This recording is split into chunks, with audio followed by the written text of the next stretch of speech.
People grow at different rates. It is just how things go, and some people get strong fast, making a name for themselves and getting all the praise from the king. But other people take their time and end up getting mocked for being useless when they can't keep up. The truth is, it doesn't actually work like that, because there are people who grow slow but have crazy hidden talent just waiting to come out. Sometimes that power just stays dormant for a bit, needing a little push to show up. The ones who help those people finally reach their potential are trainers, and this guy is standing with his team over a massive fallen monster. A girl shouts that they finally hit the max level. The big knight is losing it because he can't believe it's real, while the girl with glasses is still in shock. The blonde girl looks at her progress and says she's actually feeling pretty emotional about how far they've come. The red-haired girl starts laughing and bragging about their progress, saying they might be the fastest humans to ever get this strong, and she keeps making a big deal out of their achievement, right as Arrows chimes in from the side to congratulate the whole group. Arrows is actually blushing because he's so proud, telling the team he never expected them to hit this level so fast. He thinks they're amazing. He keeps cheering for them, but while he's all hyped up, the rest of the party just stands there looking completely bored and over it. The red-haired girl gives him this smug look and says he's right, congratulating him back while he just smiles along, not realizing the vibe is shifting. She tells him they're exhausted and orders him to haul all their bags to the inn like he always does, and the knight dumps his gear on him too. Arrows doesn't even complain, he just says he's on it and mentions he's already carrying the stuff for the other two girls. But once they're settled in at the city, the mood turns cold. Someone tells Arrows they don't need him anymore and he's officially kicked out. Arrows just stands there looking totally stunned. It's like he can't even process what's happening, and he finally snaps out of it, spinning around to ask what they could possibly mean by telling him he has to leave. The party leader asks Arrows if he gets it yet, but he just yells back that there's no way he could ever understand what she's saying, and she keeps going, explaining that today they finally hit level 50, which is the absolute limit for any adventurer. She tells him straight up that they don't need a trainer anymore if his only job is helping others grow, and then asks if he finally understands, leaving Arrows standing there in total shock, sweating as the reality of the situation starts to sink in. He starts to panic, stammering that while they might not need his training skills, he still has his support magic to help them out, but she cuts him off mid-sentence, spelling it out for him that they are already at the max level and don't need any more help. The leader asks if he seriously thought they'd still need his support magic at this point, and Arrows turns to look at the rest of the group hoping for some backup, but the knight is just laughing at him while the girls look away like they couldn't care less. The leader says she's sorry, but tells him that everyone else in the party agrees with her decision to cut him loose. She leans in with a smug grin, asking if it's clear now that not a single person in the room has any use for him anymore. Dahlia looks him right in the eye and asks if he actually thinks his training stuff matters now that they're really taking on the Demon Lord's army. She keeps it blunt, telling him they just don't need him or his job anymore, while Arrows stands there completely frozen, thinking about the vocation he's relied on since the day he was born. Since vocations are basically special powers that God gives to every person the second they enter the world. Once someone gets one, they can use magic and skills that fit that specific role. And as Arrows thinks back on it, he remembers how his own job is a nurturer, something that's pretty rare for helping people grow, even if he can't fight for real. It's a huge contrast to the rest of the group, which is packed with legends like Dahlia the Sword Saint, Kostoma the Holy Knight, and Glissine the Sage. Not to mention Iris the Saint, meaning every single person in the party besides him has an elite vocation made for high-level combat. Dahlia is the real standout though, a total prodigy who broke every record by becoming a first-class adventurer at the youngest age ever seen. She was even handed the title of hero for everything she's done, which is the whole reason why everyone knows their group as the Heroes Party. Arrows stands there looking down, realizing they really are a flawless group now. He admits to himself that they might not even need his support magic anymore, but he isn't ready to give up yet. He calls out to Dahlia and asks if they didn't promise to defeat the Demon Lord together, but she just coldly says she doesn't remember any of that. Desperate to stay, Arrows insists he can protect himself and keep providing support for the team. He even offers to do all the chores or anything else they need, practically begging them to let him stay on any terms. That's when Kostoma steps in, accusing Arrows of just wanting to slack off and reap the rewards while the rest of them do all the actual fighting. The big knight tells him his role is already over and that he's just tagging along for the ride. He claims that once they actually beat the Demon Lord's army, Arrows is just going to act like he's the boss and take all the credit for himself. Arrows can't even believe what he's hearing, but Kostoma doubles down and calls him a despicable guy. Arrows is completely shaken, wondering if this is really how his friends have seen him this whole time. He knows it's true that the other four are the main ones doing the heavy lifting in battle. However, As he looks at their silhouettes, he knows deep down that he's contributed just as much to this party as anyone else has. Arrows stands there surrounded by the dark shapes of his party members, thinking about how they actually got so strong so fast, and it all comes back to the fact that he's a trainer. It's his specific power that made everything possible, mainly because his biggest strength isn't fighting but his support skills. He's got this one move that changes everything, a level 10 support skill that basically breaks the rules. It makes anyone nearby get 5 times the normal amount of divine essence, which is basically the fuel people need to level up their jobs.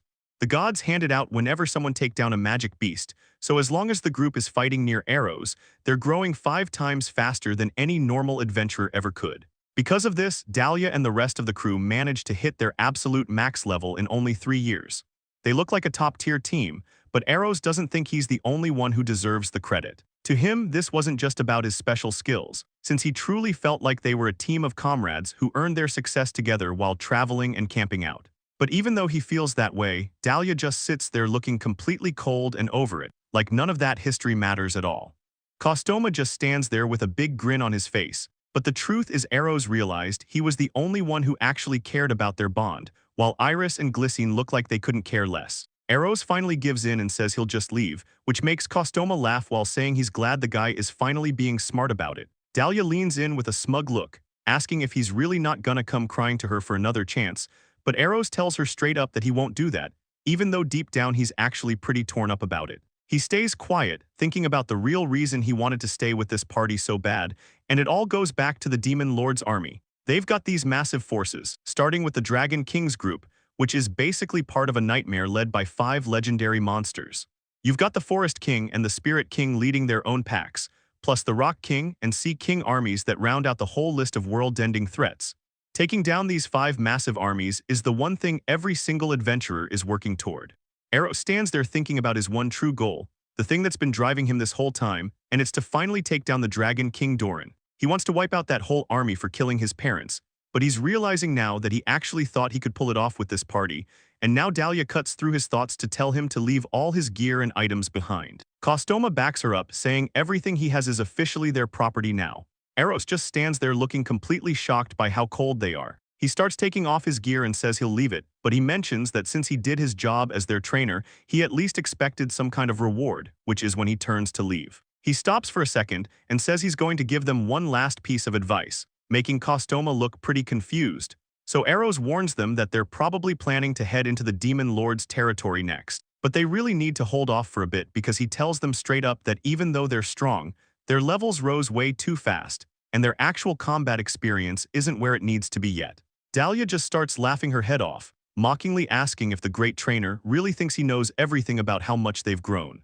Dahlia shuts him down immediately, saying they don't need his worry since they've already decided to invade the Forest King's territory. She even mocks him, telling him that if that was his big parting shot, he really should have come up with something better. The door slams shut as Arrows walks away, leaving the sounds of their laughter behind him in the room. Standing out in the hallway alone, he just lets out this massive sigh, trying to process everything that just happened, and starts thinking that maybe he was just being a busybody since Dahlia's crew actually is strong. But then he realizes the person he's really worried about is actually himself. He completely loses it for a second, clutching his head and yelling about how much this situation sucks. Once he calms down, he realizes this isn't even the first time he's been kicked out of a party. It's actually happened a bunch of times right after he helped his teammates level up. Back then, everyone treated him like he was useless because the only thing he could contribute was his cheering skills, leading to his old teammates constantly asking if he was just there taking up space.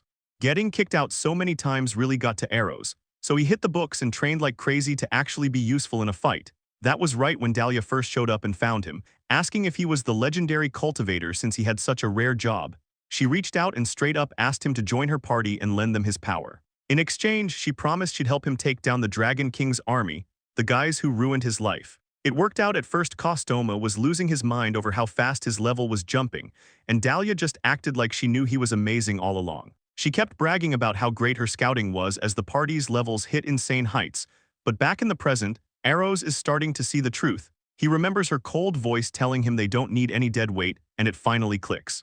He starts wondering if he just got way too full of himself because his support skills were so good, realizing that while he was helping everyone else, he wasn't even trying to get stronger himself. The thought hits him hard. If Dahlia and the rest of the crew saw right through his weakness, It makes sense why they dumped him. Eros clenches his fist tight. He's dead set on getting stronger and finally being useful to the people around him, so he decides right then to head to the guild to start training. But as he's running down the hall, he suddenly stops dead. He starts frantically checking all his pockets, realizing in a panic that his adventurer's handbook is completely gone. He remembers Dahlia telling him to leave his gear behind when they kicked him out, and the memory of that moment just makes him break into a cold sweat. It hits him that he literally can't take a single guild quest without that book, and the thought of having to get it reissued sounds like such a massive hassle that he realizes there's only one choice left, which is heading back to find the others, even if he looks totally exhausted just thinking about it. He walks back, telling himself that even though it's super awkward, at least he's calmed down enough to handle it now. Eros thinks back to the parting shot he was given earlier and decides he'll just go ahead and apologize for that too, but standing right outside the door, he's still a nervous wreck, wondering how his weak argument even worked on the guy in the first place. Eros overhears the group talking, and someone mentions that he wasn't actually as useless as they made him out to be, and Kostoma admits he almost lost it laughing when Dahlia started that forced persuasion, which just leaves Eros standing there totally confused. Dahlia tells everyone to be quiet, saying that acting like that was the only way to get her to leave so they could move forward, which makes Eros realize the excuse they gave him earlier was a total lie, and he admits to himself that the whole thing felt off. He starts wondering if there was another reason for everything, maybe some unavoidable stuff they couldn't talk about, leading Kostoma to explain that the fight with the Skin King's army is just too risky for Eros, while Iris agrees that cutting him loose was for the best. Iris asks the group if they couldn't have just worked Eros a little harder instead of getting rid of him, but Dahlia shuts that idea down immediately, telling Iris they're about to start their real offensive, all while Eros listens from the door in total shock. Glycine backs her up while she eats, saying that if Eros sticks around for the mission, their final payout is going to be way smaller, and Eros just stands there frozen, realizing the whole reason they dumped him was because he was shrinking their paycheck. Dahlia keeps going with her explanation, saying that with Eros around, there is a big problem because no matter what they achieve from here on out, there's always a chance he might end up taking all the credit. Iris asks the group if that would totally piss them off, and Kostoma agrees that it would definitely get under his skin. Dahlia finishes her tea and says she wouldn't be able to stand that either, making it clear where she stands. Eros stands outside the door in total shock, repeating the part about stealing their credit to himself as he realizes it's true. As the guy who raised these heroes, his own reputation grows every time they do something big, and it turns out they just hate the idea of people saying their success is all thanks to their trainer instead of them. The truth finally hits him hard, and he realizes that this was the real reason they wanted him gone all along. Glycine speaks up, asking if they shouldn't have at least given him some severance pay as a thank you for helping them grow. Dahlia just brushes it off, telling Glycine she's way too sweet, just like the milk tea they're drinking right now.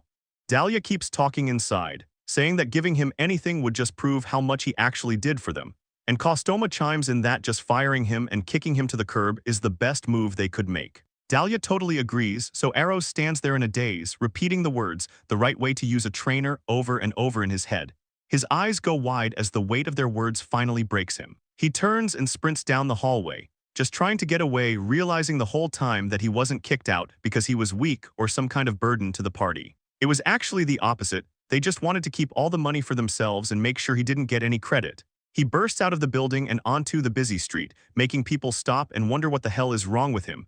But he doesn't care, just walking through the crowd while thinking about how they used him until they were done. He tells himself it's true. His only real purpose was helping everyone else grow while he got left behind with nothing.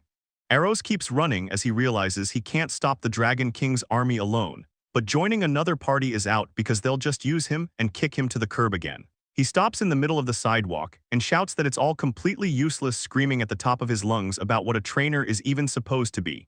He looks down at the street and apologizes to his parents, saying he wanted to get revenge for them, but it's becoming clear that he just doesn't have what it takes to do it by himself. He walks through the crowd, thinking about how there are plenty of actually strong people out there, feeling sure that someone else will eventually step up and handle the Dragon King's army. Eros tells himself that it's totally fine to walk away and that he's okay with it. With his back to everything, he starts wondering what he's even going to do now.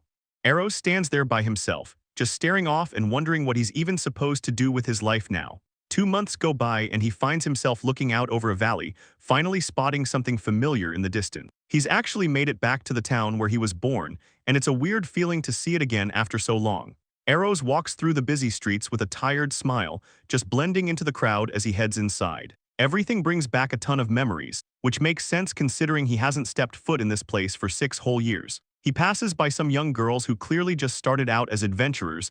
They're all excited and ready to go. The place is still packed with rookies just like it used to be, and he silently hopes they don't end up like him. This is his hometown, Huma's. Most people around these parts just call it the town of beginnings. It's way out of the demon lord's reach and surrounded by weak stuff, so there are always easy monster hunting jobs available. That's exactly why the town is so famous for attracting new adventurers who are just looking for a safe way to start.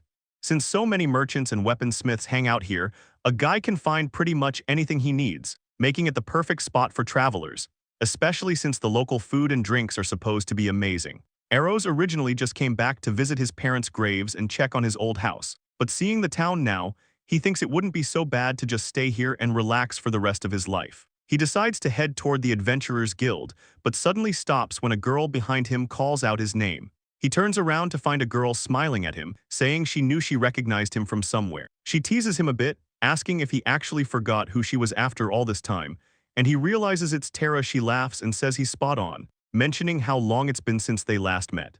Eros takes a look at her clothes and asks if she's still working as a receptionist at the town guild. Tara just smiles and says she is, mostly because she's gotten so used to living in this town over the years.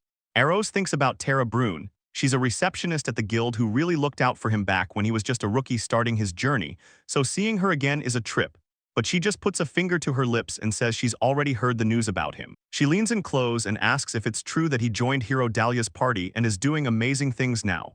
Eros just stands there looking completely shocked that she knows, and Tara just beams with pride, telling him she knew it from the start and always believed he could make it big. Eros starts sweating and tries to tell her it's not what she thinks, but she's already putting the pieces together in her head. Tara starts looking around the street all excited, asking if the hero's party is actually here in town right now, while Eros just stays quiet and looks incredibly awkward. He tries to find the right words, nervously waving his hand and telling her that the situation isn't quite what she's imagining, because he finally just comes out with it and tells her he got kicked out of the hero's party, leaving her standing there totally confused. Tara's eyes go wide and she looks totally frozen, just trying to process the news. Eros looks away and explains that they told him his role was over and he'd only be a hindrance from then on, while Tara just stares at him in total silence.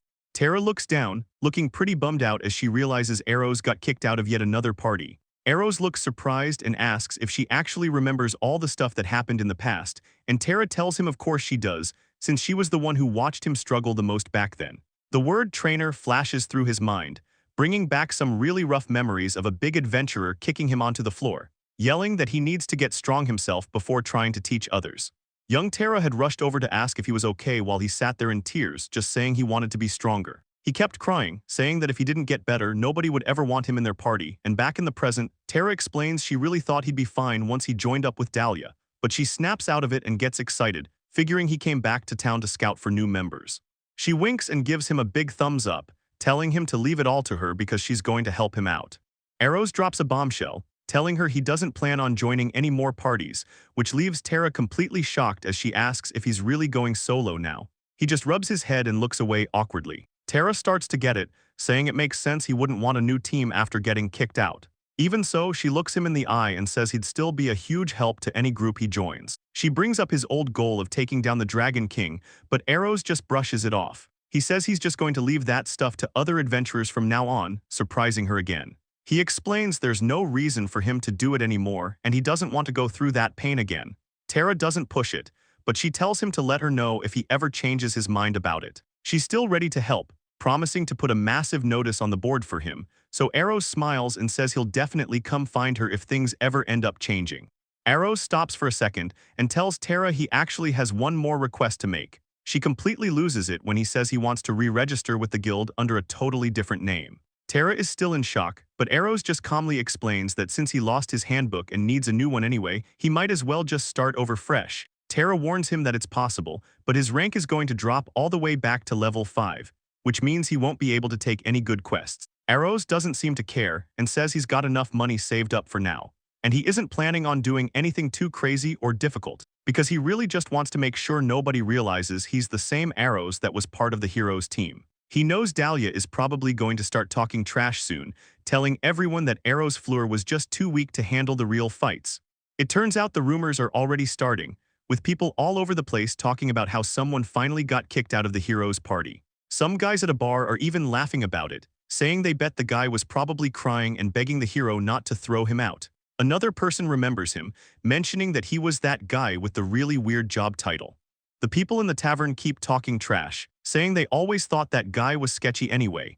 Arrows knows that even though he stayed in the background, being part of the heroes group makes him big news, so Tara agrees to help him out. She gets fired up and says they should just take care of it right now, dragging him along before he can even react. Arrows tries to slow her down, asking if she's even allowed to do this since she's supposed to be on her break. Tara doesn't care at all and tells him it's fine because she can get the whole thing finished in a flash. While they walk, she gets to the point and asks if he's actually picked out a new name for himself yet. He decides to keep it simple and says he'll just go by Rose, which Tara thinks is a pretty random choice. But she gets the paperwork done quickly and hands over his new card, telling him thanks for waiting while he thanks her for the help. She gives him a friendly wink and tells the new rookie adventurer Rose to have some good luck out there. As he starts to head out, she yells after him that they need to grab food soon, leaving Rose to start his fresh journey.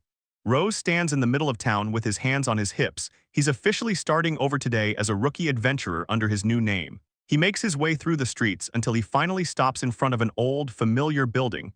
It's his house. Looking at the overgrown yard, he realizes he's actually back, or more like he just ended up back where he started. It really starts to sink in that he's been kicked out of the hero's party as he unlocks the door and steps inside, quietly saying he's home. The place is a mess, reminding him of how he promised himself he'd only come back after defeating the Dragon King.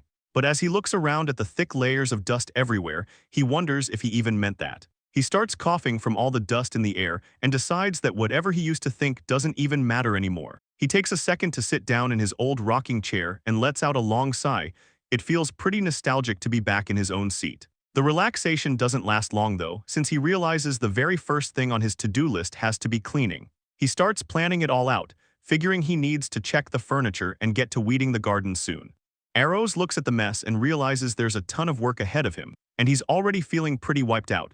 But as he relaxes in his chair, he decides he's done with the hero life and will just leave the Dragon King to his old party. A whole month goes by while he gets settled into his new routine, and now he's out in the fields, looking around the base of the mountains for a specific target. He spots them pretty quickly, 2 flying boars just like the ones mentioned in the quest he picked up. Seeing how aggressive they are, he totally gets why the local ladies were having such a rough time. So he draws his sword and tells himself it's time to get to work, snapping his fingers to get ready. The boars charge right at him, but he just calmly triggers his muscle and agility enhancements, moving so fast he's basically a blur as he slices right through both of them in a single pass. He finishes the move with a clean follow-through, making the whole fight look like it was absolutely nothing.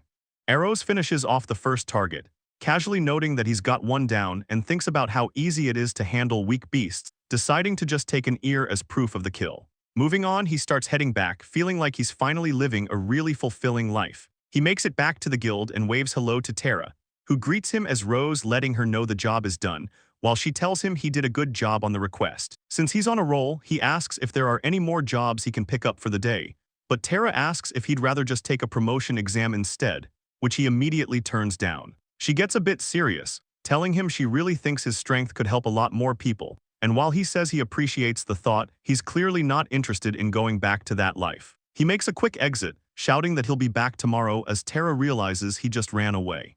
Arrows tells Tara he gets what she's trying to say, but he's not interested, explaining that he's actually started to really like the way he's living his life now. Thinking back, he remembers how insane things were when he was still with the hero's party. He'd be running around buying antidotes for everyone or cooking over a campfire while exhausted. Between the constant fighting and doing every single chore, he never had a second to rest. And while he mentions he saved up a lot of cash, the stress just wasn't worth it. Now he just breezes through simple requests like the one he finished today, spending his time shopping at the market and laughing with the shopkeepers.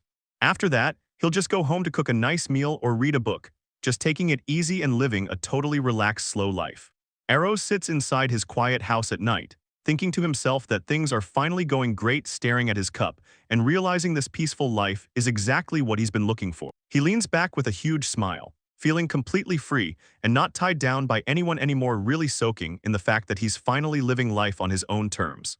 He lets out a big stretch, doubling down on the idea that he's only going to live for himself from now on. But right then, a loud knock at the door ruins his vibe, making him wonder who's showing up so late. He calls out that he's coming and walks over to the front of the house, where he opens the door to find a young girl in light armor standing there looking pretty nervous. Eros is totally caught off guard and asks her who she is, while the girl just stands there stammering until she finally finds her voice and asks if he's actually Rose, the famous trainer. Eros just stands there with his eyes wide open, completely floored, wondering how this random kid even knows who he is. He hasn't told a soul, and he definitely hasn't called himself a trainer once since he got back to town, so the only person he can think of who would talk is Terra, but he doubts she'd just blab his secrets. The girl looks at him nervously and asks if he's really Rose, but Eros has a bad feeling that if he says yes, his peaceful life is over. He scratches his head and asks if she's sure she has the right guy, which leaves him sweating bullets while he tries to play it off and keep his cover. The girl looks absolutely crushed by his answer, like her whole world just fell apart. She starts bowing like crazy, apologizing for making a huge mistake, and Eros feels terrible because she's so honest. Eros looks totally stressed out and tries to start an explanation, telling the kid she's wrong, but he caves almost immediately, admitting that he actually is Rose after all. He clarifies that he never once called himself a trainer, which leaves the girl looking completely lost. He gives up on the act and just asks her who gave her his name in the first place. The girl stammers a bit, saying she heard it from a really nice lady at the guild reception desk. Eros realizes it was Terra who sold him out, and he looks pretty annoyed while the girl tries to keep talking. She mentions how she heard a real trainer was living right here, and that this guy was a total expert at helping adventurers reach their full potential. She looks at him with huge eyes and asks if he'll make her stronger, which catches him completely off guard. He realizes he messed up by asking questions because now he's stuck in this conversation. The red-haired girl puts on a brave face and mentions how her growth is way slower than other people, explaining that even though she's been an adventurer for a whole year, she's still stuck at level 3. She admits she even got kicked out of her last party, which leaves Eros looking completely shocked. She looks pretty depressed and says no other party will even let her join them anymore. Eros feels bad and apologizes for asking such a heavy question so casually, but the girl starts panicking and apologizing back, feeling terrible for rambling about her problems to a stranger. She looks down at the ground and says she's just useless no matter what she tries, then gives a deep bow and says she's sorry for disturbing him so late at night. She takes off running into the dark, leaving Eros standing in his doorway just thinking about her situation. He realizes that staying at level 3 for a whole year is actually crazy slow. Eros stays stuck on the girl's situation, thinking about how a normal adventurer should hit at least level 10 after a year, but since she doesn't look like a slacker, he figures she's probably just training the wrong way. He looks at his hands and starts thinking that with his specific set of skills, he could actually train her enough to get her into a decent party, but then he catches himself and scratches his head, wondering what he's even thinking getting involved again. He lets out a long sigh, reminding himself that he's already dealt with enough trauma from training people, leaving him walking away from the door, even though he's pretty sure this girl wouldn't turn out like Dahlia. He keeps walking around his place, thinking about how honest and earnest the kid seemed, and as he flops down into his chair, he keeps repeating to himself that she really is a hard worker. He stares out the window, trying to convince himself that if she just keeps at it, her level will eventually go up on its own. Eros sits there looking completely drained, thinking about how he ended up lying to that girl and turning her away, but even though he feels pretty bad about the whole thing, his mind keeps drifting back to how this is all Terra's fault for opening her mouth, and he can't stop worrying about whether the girl's level will ever actually go up, making him clutch his head in frustration, wondering why he has to be the one feeling so guilty and stressed out about it. He decides right then that he's going to the guild first thing tomorrow to give Terra a piece of his mind so this kind of mess never happens again. The next morning comes and he shows up at the Adventurers Guild, only to find out that Terra is actually off duty today, so he sighs and heads out to the forest west of town. Figured since he was already there he might as well take on a simple subjugation quest. He walks through the trees still annoyed, complaining to himself about why Terra had to tell people he was a trainer in the first place, when he hears someone yelling out in the middle of a fight nearby, which pulls him out of his own head. He stops and looks around, wondering if there's another adventurer out here fighting something. Then he realizes that voice actually sounds really familiar. Eros stays hidden behind the bushes and reacts with total surprise as the red-haired girl from yesterday suddenly runs right past him. He can't believe it's actually her. But there she is, standing in the middle of the path and breathing heavy while facing down a large deer with flaming antlers.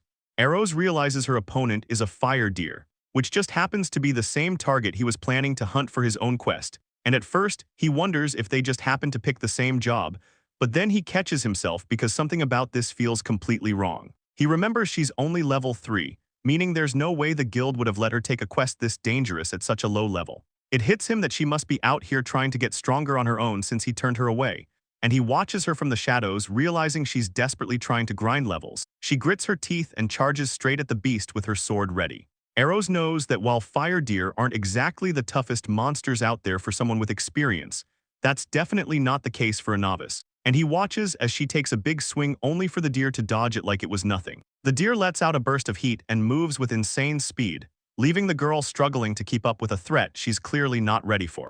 The fire deer breathes a massive wave of flames right at her, and the red-haired girl screams about how hot it is while Arrows watches, thinking there's no way a level 3 should be dealing with this, leading the beast to lunge forward with a sudden burst of speed, forcing the girl to jump back with a terrified shriek as the flaming antlers nearly catch her. Arrows stays hidden and notices that the monster isn't even trying yet. It's just toying with her like she's a toy, which makes the whole situation even worse for him as he starts to panic because what she's doing is beyond reckless, and he knows that if this keeps up, she's going to end up dead. As he wonders why anyone would risk their life like this just to get some extra levels, the girl gathers her courage and lets out a loud shout, charging back in and putting everything into a big swing. But the deer is just too fast and slips away from her blade like it's nothing, leaving her wide open. She doesn't give up though, and her eyes sharpen as she focuses entirely on the deer's next move. And then she actually reads the monster's pattern and swings her sword down, catching the deer off guard and nicking it as she says she saw that coming. Panting and covered in sweat, she lets out a small laugh because she finally landed a hit, but Arrow senses that something isn't right at all, and she stops mid-thought and just stares in total shock as she realizes her small victory didn't actually change the flow of the battle. Landing that little hit backfires because it just makes the deer angry, and it slams a hoof right into her, knocking the wind out of her as she groans in pain, feeling the full force of that hit. The beast isn't done and circles around with blinding speed, leaving her stuck on the ground and forcing Arrows to realize this thing is way too dangerous for her. He starts reaching for his sword. Even though she's coughing and struggling, the red-haired girl refuses to quit and tells herself she's not done, making Arrows freeze up as he watches her pure determination from the bushes, and she keeps pushing herself, saying she has to hurry up and get way stronger no matter what, so she jumps back into the fight, yelling at the monster to get out of her way and just stay still, shouting at the top of her lungs for the deer to just die and give her the experience points she needs. As she charges back in, Arrows can't help but wonder why anyone would go to such crazy lengths just to level up. Watching her struggle makes Arrows go quiet as he looks down, realizing the red-haired girl is terrified that if she doesn't get stronger, no one will ever want her on their team, and seeing that look in her eyes hits home for him. He knows that exact feeling way too well. Determined to prove herself, she pushes through the pain and tells herself she has to get stronger, so she charges back in with her sword out, thinking about how there's a huge reason she can't fail, but right as she makes her move, her eyes go wide when she realizes something is off and her foot catches on a root, making her lose her balance and shout out as she trips, sending her crashing face first into the dirt. Groaning in pain while the deer just stands there watching, the beast doesn't move an inch, just staring her down with those cold eyes before it suddenly moves in close, leaving her pinned to the ground and completely terrified of what's next. The deer looms right over the red-haired girl, breathing heavy steam while she just stares up in total shock, barely able to make a sound as Arrows finally speaks up, telling her she finally noticed what's happening before he triggers a muscle boost to shout at the top of his lungs, stacking on an agility enhancement to push his speed even further, and he takes off like a shot, charging straight toward the monster while kicking up a cloud of dirt. As he leaps past the girl with his dagger drawn, Arrows starts wondering if all the guilt he's been carrying lately was actually just lingering regret. He'd spent so much time worrying if she was really going to be okay on her own. His eyes lock onto the beast with a look of pure focus, and just then the girl looks up at him with wide eyes, starting to realize the truth of why he's actually there. Arrows knows deep down he just wants to help her, and he slams into the ground right in front of the deer with enough force to shake everything. He stands his ground, putting himself right between her and the beast to make sure she's safe. Arrows checks to see if the girl is all right, and she looks up at him totally surprised while thanking him for the help, but then she hesitates, asking him who he actually is as she tries to remember meeting him the day before. Arrows scratches his head and realizes he hasn't been honest, so he gets ready to reintroduce himself properly, reaching out a hand and telling her that he's actually Rose the Nurturer. The girl starts to put the pieces together, asking him if he's really the famous trainer everyone talks about, and Arrows looks her in the eye, saying he needs to start things off with a proper apology because he feels bad about lying to her when they met yesterday. He kneels down to her level, explaining that things have been crazy lately and he didn't want people knowing what his job was, which leaves her just staring at him in shock while he changes the subject to tell her how dangerous her situation just was. Arrows gets serious, telling her that fighting a fire deer alone was a huge mistake because that monster is way out of her league. Rose asks her what she thinks would have happened if he hadn't shown up to help, but then he stops, realizing he might be too harsh. He reminds her that getting stronger doesn't matter if she's dead. The girl looks down and apologizes for being so reckless, but Rose softens his tone and says that he understands she must have a really important reason for wanting power, even if it's dangerous. Hearing someone finally get it makes the girl's eyes start to well up with tears, and she just starts sobbing right there, which totally catches Rose off guard as he tries to figure out what to do, while she struggles to get out the words about her mom being in trouble. She cries out that the only thing she wants is to save her mom, and that's why she's pushing herself so hard. Rose is stunned to hear her mom was cursed by the Spirit King's army, which is a pretty big deal since that army is a top-tier demon force led by the Spirit King Vamp. The red-haired girl explains that about a year ago, her mother was attacked by an officer from the Spirit King's army, and during that attack, her mom was hit with a weakness curse. She looks down as she tells the story, adding that the curse has gotten so bad lately that her mother can barely even stand on her own anymore. Right now, the village chief and some friends are the ones looking after her, but things are looking pretty grim. Rose looks pretty worried hearing this, noting that dealing with a curse like that is going to be a huge pain. The girl clenches her fists in her lap, saying that no matter what they try, medicine and healing magic just don't work, and Rose agrees with her, saying it's basically impossible to treat that kind of curse with normal stuff. He closes his eyes to think about what it would actually take to break her mother's curse, because there are usually very specific conditions you have to meet to make a curse like that disappear, meaning they either have to find and defeat the one who cast it, or find a different solution fast. Rose lays out the reality of the situation, telling the girl they either have to take down an officer from the Spirit King's army or find a specialist to break the curse.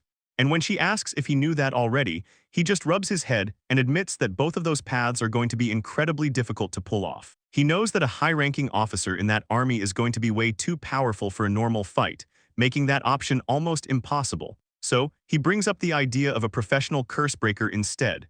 But even then, he can see the girl is already starting to look pretty discouraged. She tells him she actually looked into it, and it turns out there is only one person in the entire world with the right job class to use curse-breaking magic, a guy named Lotus. But she gets quiet as she mentions his fee, looking like the cost is way more than she could ever afford. Rose recognizes the name, remembering that this Lotus guy usually only takes jobs from the super-rich or the most famous adventurers in the world. Still, he points out that paying a guy is a lot more realistic than trying to kill a demon general, and the girl starts to see his point. A thought hits Rose and he asks if the real reason she's been pushing so hard to get stronger was for this. And she confirms it, saying she thought if she could just get strong enough, she'd finally be able to earn enough money to pay for her mother's cure.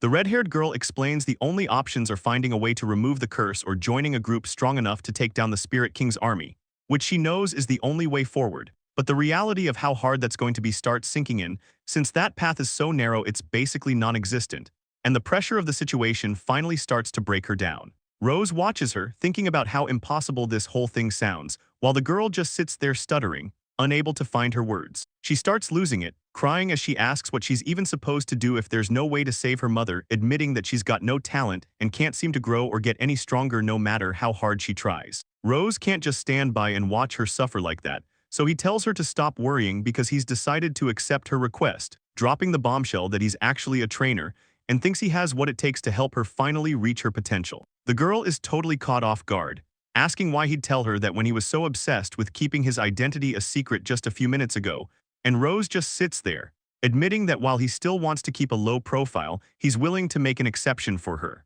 Rose looks down, opening up about how his own parents were victims of the Demon Lord's army, explaining that they were actually killed by Dragon King Doran, the leader of the dragon army. He admits that he just didn't want her mother to end up as another victim like his parents did, and looking right at her, Rose promises that he truly means every word he's saying. The truth is, he had already decided to help her even before he heard the full story, but the girl starts panicking, worried because she has nothing to give him in return for his help. Rose tells her not to even worry about that, even though he can't quite explain to himself why he's doing this, shrugging it off by saying it's not like he's hurting for money or anything like that. He tells her she can just repay him whenever she feels like it later on, as if this whole thing is just happening naturally. But then he gets serious, saying he can't promise he'll be around until her mother's curse is finally broken.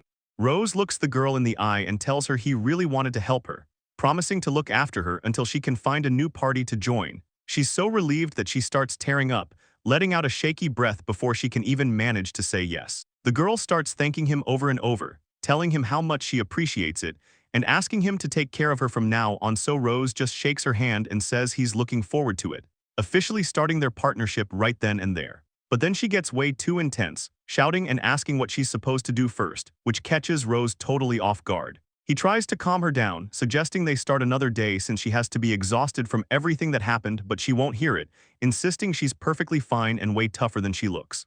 Rose reminds her that the fire deer earlier actually knocked her out cold, but she's got an excuse ready, claiming she was just shocked from being tackled, and that the surprise is the only reason she passed out at all. She stands there looking completely fired up, and Rose can't help but notice just how much energy she really has. Rose looks at the girl and figures her motivation is good enough to start. But there's one small detail. He realizes they haven't even introduced themselves yet, so he asks for her name. The girl completely loses it, realizing she forgot the basics. She snaps to attention and shouts that her name is Rose Vermilion, looking as serious as possible. Rose introduces himself as Rose Fleur, saying it's nice to officially meet her, while she just stands there shaking with excitement. Rose shouts back that it's nice to meet him too, her energy levels reaching an all-time high.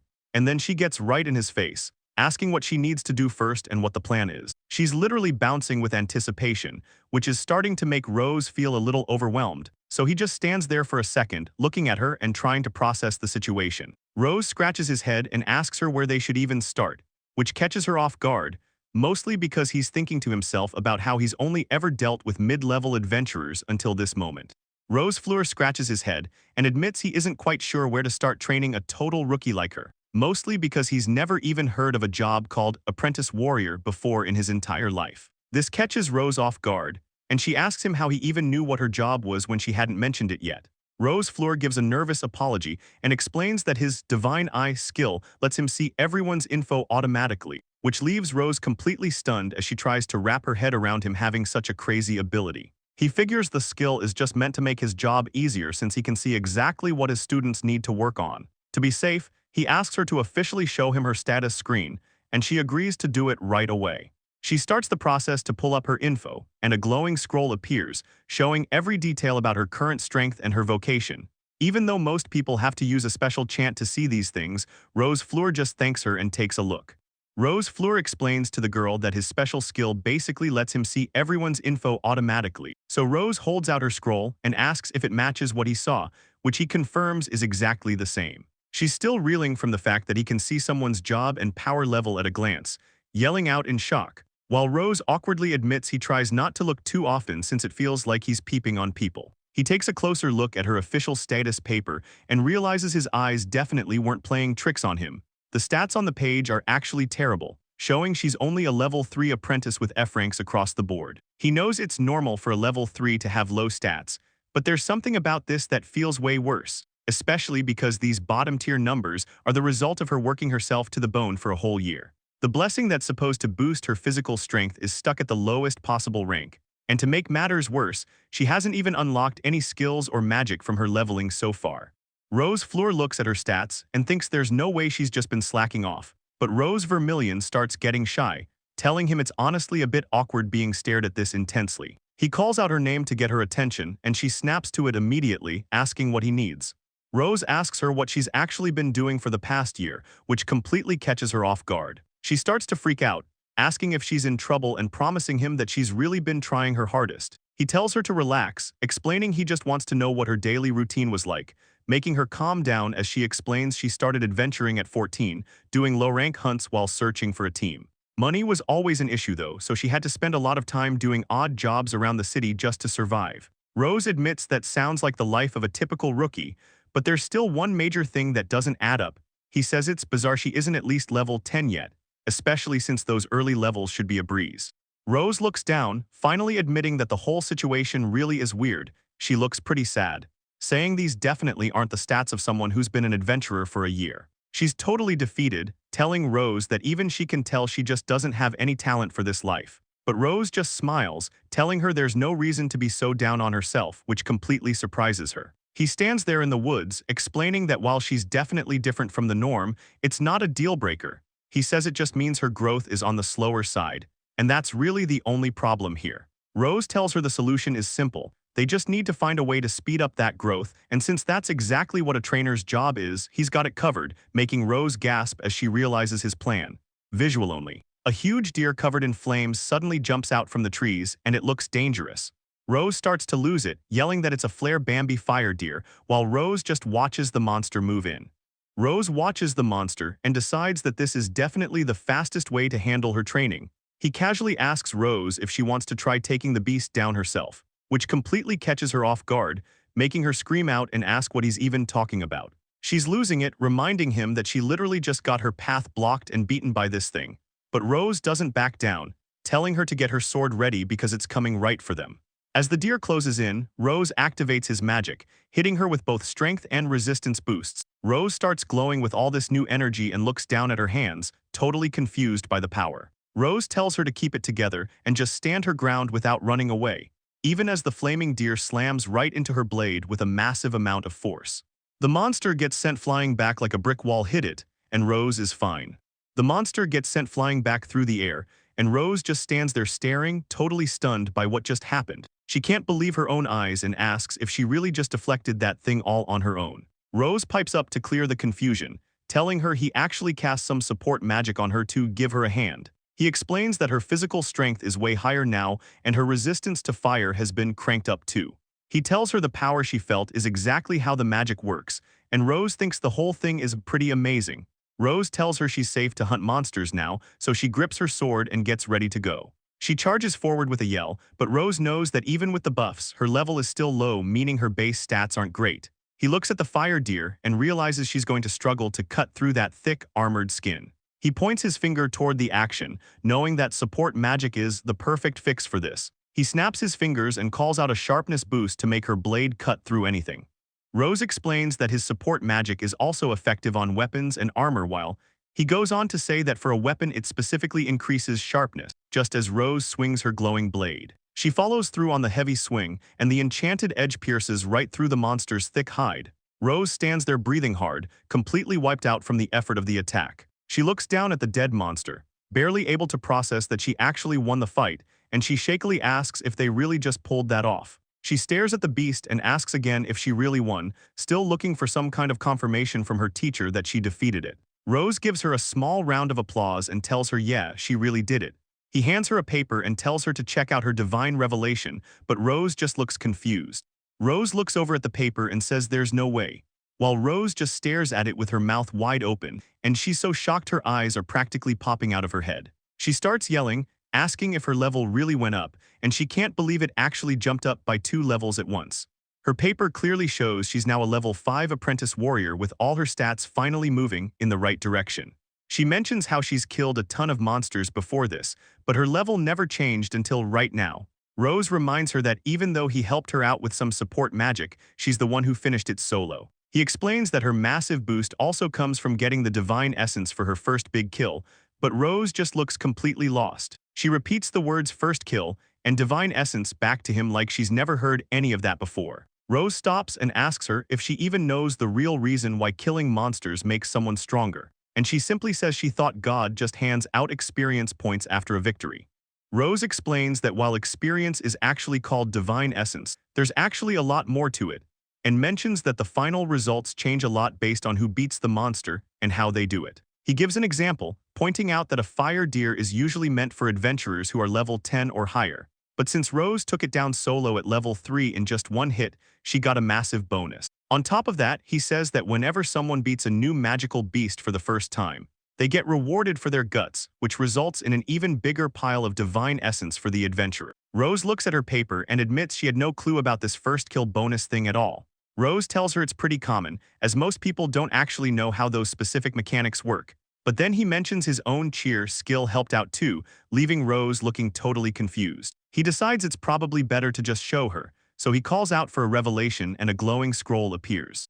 Rose points out a specific section on the scroll, telling Rose to look right there under the skill list, and explains that his cheer skill affects everyone nearby by giving them 5 times the normal divine essence. Rose stops him right there, looking completely stunned as she asks if that really means they get a 5 times multiplier, which Rose casually confirms while she just stands there trying to process the news. She puts the pieces together and asks if this means she can grow 5 times faster, and he tells her that's exactly it. The reality of the situation finally hits her, and she just screams out in total shock while Rose smiles. Then he gives her a wink and suggests they keep the pace up to take down even more monsters. By the time the sun starts to set, Rose is still hiding her face behind her scarf and giggling like crazy, looking at her sheet in pure disbelief, because she somehow managed to jump all the way up to level 7. She starts running around in circles, yelling about how she can't believe she gained that much power in just one day.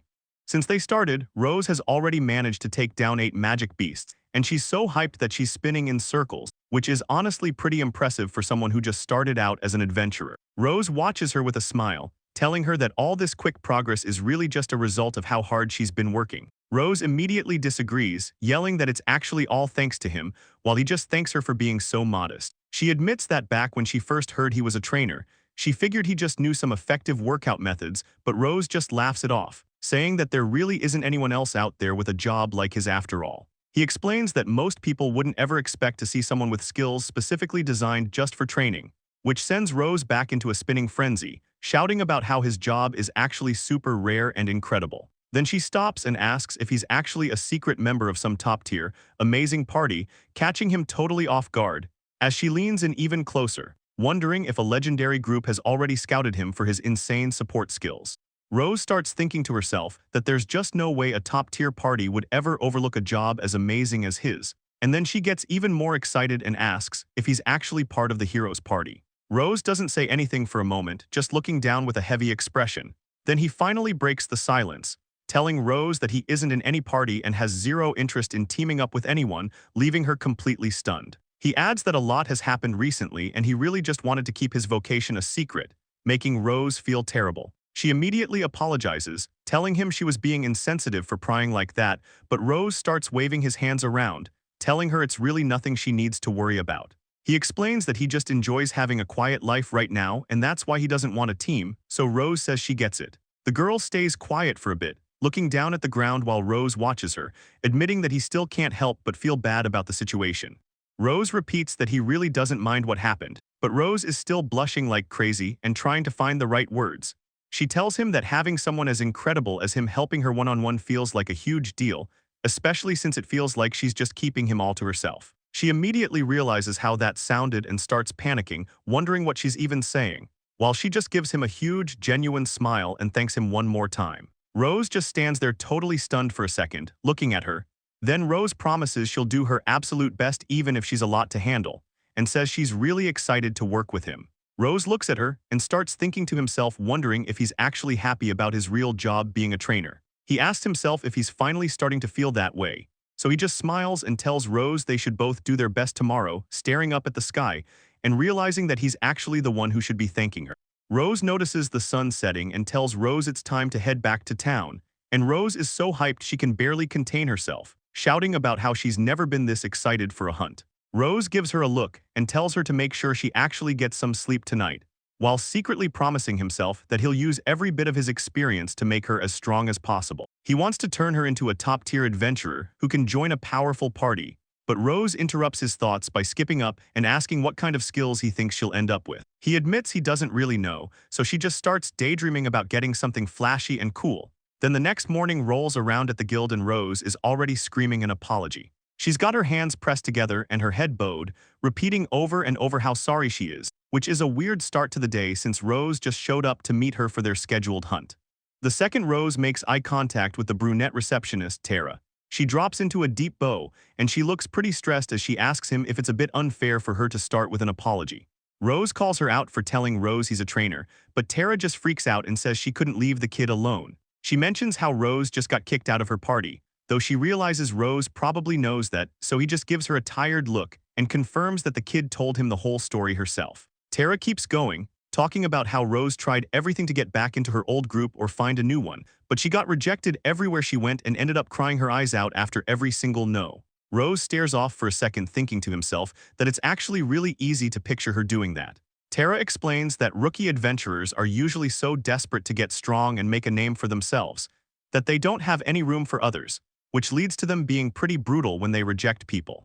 Rose just sighs, realizing Tara couldn't help but step in when she saw someone in trouble, and he tells her she's honestly just as soft-hearted as she's always been. He starts laughing a bit, reminding her how much she used to look out for him back in the day, but Tara just teases him right back, saying he was the kind of guy who couldn't be left alone either. She gets a bit more serious, explaining she really wanted to help the kid out and knew Rose was the best choice, though she follows it up with an apology for not checking with him before setting the whole thing up.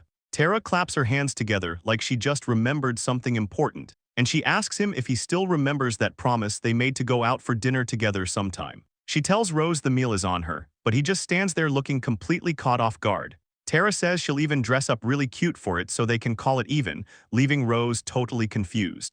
Tara leans in close and teases Rose, asking if he'd actually prefer her to wear something more mature and sexy for their dinner, which sends him into a total panic as he shouts that a normal outfit is perfectly fine. Tara just laughs it off and says everything is settled now, finally able to head back to her job at the guild, while Rose stands there blushing, wondering what kind of wild outfit she was even thinking about wearing. She calls out to him one last time before she goes, and Rose jumps a bit while answering her. Tara thanks him for stepping up to help the girl like she asked, knowing her eyes didn't deceive her, but Rose is just confused, asking how she even knew he'd do it. She tells him she can tell just by looking at him and follows it up with a smirk, saying it takes a softie to recognize another softie. She points right at him and tells him he's definitely a soft-hearted guy himself. Tara waves goodbye and dashes off back to work, leaving Rose standing there by himself. The girl with the ribbon smirks and says it takes a softie to know one, which makes the red-haired girl jump and shout out for Allium in total surprise. Tara gets a bit flustered and asks the girl if she was actually eavesdropping on their whole conversation, but the ribbon girl ignores the question and points out how much that young man's vibe has changed lately. She admits she used to wonder why Tara was so hung up on a guy who walked around with nothing but a fake smile on his face. And Tara just looks away with a sheepish grin, admitting that it definitely looked like that from the outside. The girl with the ribbon smiles gently and says that based on his new attitude, she's actually looking forward to seeing him grow into a fine adventurer. Tara starts to say something else about her reasons, looking back over her shoulder as she prepares to explain why she's so invested in him. Because at the end of the day, she knows the truth about who Rose is. The guy is actually a former first-class adventurer who used to be part of the hero's own party. Meanwhile, Rose walks through the streets thinking about how his power is meant to help people, before glancing at the sky and realizing it's almost time to get started. Rose walks away feeling like he really can't compete with a veteran receptionist like Tara, but something catches his eye as a weird vibe starts picking up nearby. He stops and looks over his shoulder, wondering what's up with the crowd gathering down the street, thinking maybe there's some kind of special event or a traveling merchant in town today. As he gets closer, he hears someone mention they'll see if Rose actually shows up, and then he hears a familiar voice saying she's already told them the same thing a bunch of times. Rose stops in his tracks when he hears a girl tell Rose that she's being way too persistent, and another girl chimes in, telling Rose she should just give up on being an adventurer and head back to the countryside already. Rose looks completely cornered and stressed out by the confrontation, while the people standing around start whispering, wondering if they're about to see a real fight break out between adventurers. Rose listens in as a local bystander explains that a trio of adventurers started messing with the red-haired kid, and things got heated when she tried to defend herself. The guy continues, pointing out that Rose was being singled out by the group, while one of the girls in the trio shouts that Rose should already know she doesn't have a single lick of talent. The blonde girl with braids steps forward, mocking Rose for never improving even a little bit during the long time they worked together, and the other girl in the red headband joins in, asking if she's really still shamelessly holding onto the hope of being an adventurer. Rose stands back and takes it all in, starting to realize exactly what kind of mess he's walked into. It clicks for him that these three kids are actually Rose's former party members, and they aren't being nice about the reunion. The blonde girl keeps the insults coming, telling Rose she's going to spell things out clearly for an incompetent person like her, shouting for everyone to hear that someone without talent is never going to make it to the top, no matter how hard they try. She finishes her rant by screaming that everything Rose is doing is a total waste of time because strength is the only thing that matters, leaving Rose to wonder how his new student is going to handle the pressure. The blonde girl stares Rose down with cold eyes, telling her straight up that everything she's doing is totally pointless. Rose flashes back to all the reasons she's trying so hard, from wanting to save her sick mother to the small wins of leveling up. But the blonde girl just keeps digging in, telling her to pack her bags and go back to the country to grow wheat like a peasant. She mocks Rose, saying farm work suits her way better, while the rest of the trio starts laughing at how pitiful the whole scene is. But then Rose finally steps out of the crowd and shocks everyone by telling them that Rose actually has real talent. Rose can't believe her eyes and yells his name, but Rose just gives a casual little wave and says hey to the group. He looks them in the eye and says that even if Rose is weak now, he won't stay quiet while they dismiss her hard work. Rose admits he's surprised to see her at the center of a mess like this, while Rose just looks down, feeling totally embarrassed. The blonde girl gets annoyed and demands to know who this guy even is to such a useless girl, and Rose starts to answer, saying he's Rose's. He trails off for a second, leaving everyone waiting to hear exactly what his connection to her is. Rose scratches his head and starts feeling the pressure, asking himself what exactly his connection to Rose is supposed to be. And while Rose waits for an answer with wide eyes, Rose just mumbles to himself, making the blonde girl yell out in frustration. The blonde girl laughs and says she finally gets it, claiming that Rose only came crying to Rose because no real party would give her the time of day. She keeps going, looking down on her former teammate and calling her absolutely pathetic. Then she turns her insults toward Rose, telling him he has some seriously bad taste for even thinking about teaming up with a girl like her. She even asks if the only reason he's hanging around is because he has a thing for her face. Rose stands there looking a bit surprised by the attitude and mentions that the two of them haven't even officially formed a party yet. But then he looks the blonde girl in the eye and tells her she's dead wrong, because Rose has real talent and is going to get much stronger. The blonde girl just scoffs at the idea, pointing out that Rose has been an adventurer for a whole year and is still stuck at level 3. She finishes her roast by saying Rose is basically useless since she can't use magic or skills, and her stats are the worst of the worst. The blonde girl keeps talking down to Rose, asking if he's just another talentless, third-rate adventurer since he couldn't see the truth about Rose. She smirks while saying that it finally makes sense why two people like them would end up on the same team.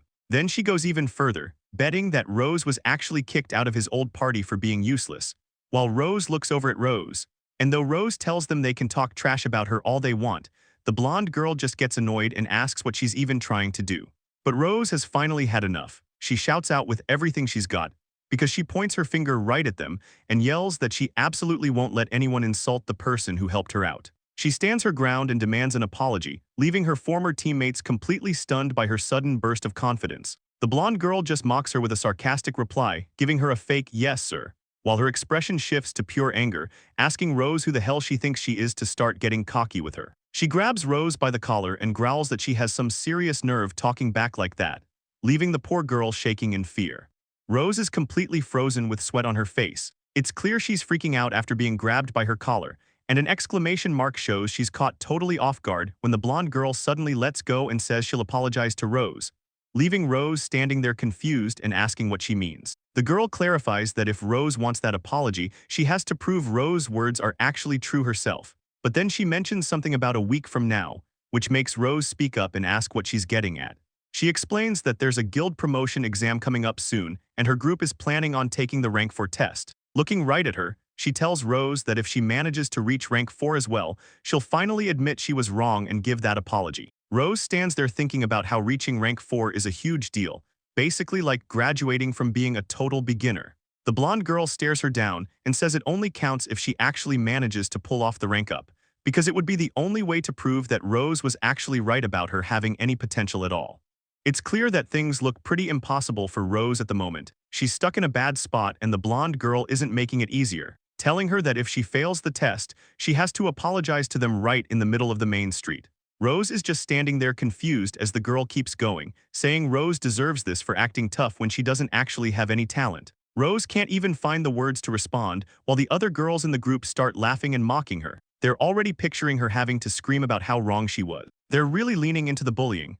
But the blonde girl gets closer, telling Rose that the only real way to prove she's got what it takes is by actually getting results during the exam. Rose is visibly sweating under the pressure and the girl keeps pushing, asking if little Rose is just too scared to even try taking the promotion test. She's trying to get under her skin and basically dares her to step up if she really wants that apology so bad. Rose is shaking and looks like she's about to break, but then Rose steps in and puts his hands on her shoulders with a big smile. He tells them he's actually down for that arrangement. Rose looks up at him totally shocked because Rose just makes it official right then and there, saying Rose is going to take that promotion exam in exactly 1 week. Everyone's jaw just drops and Rose finishes by telling the girl that when Rose hits rank 4, she'll have to admit she was wrong and give them the apology they're looking for.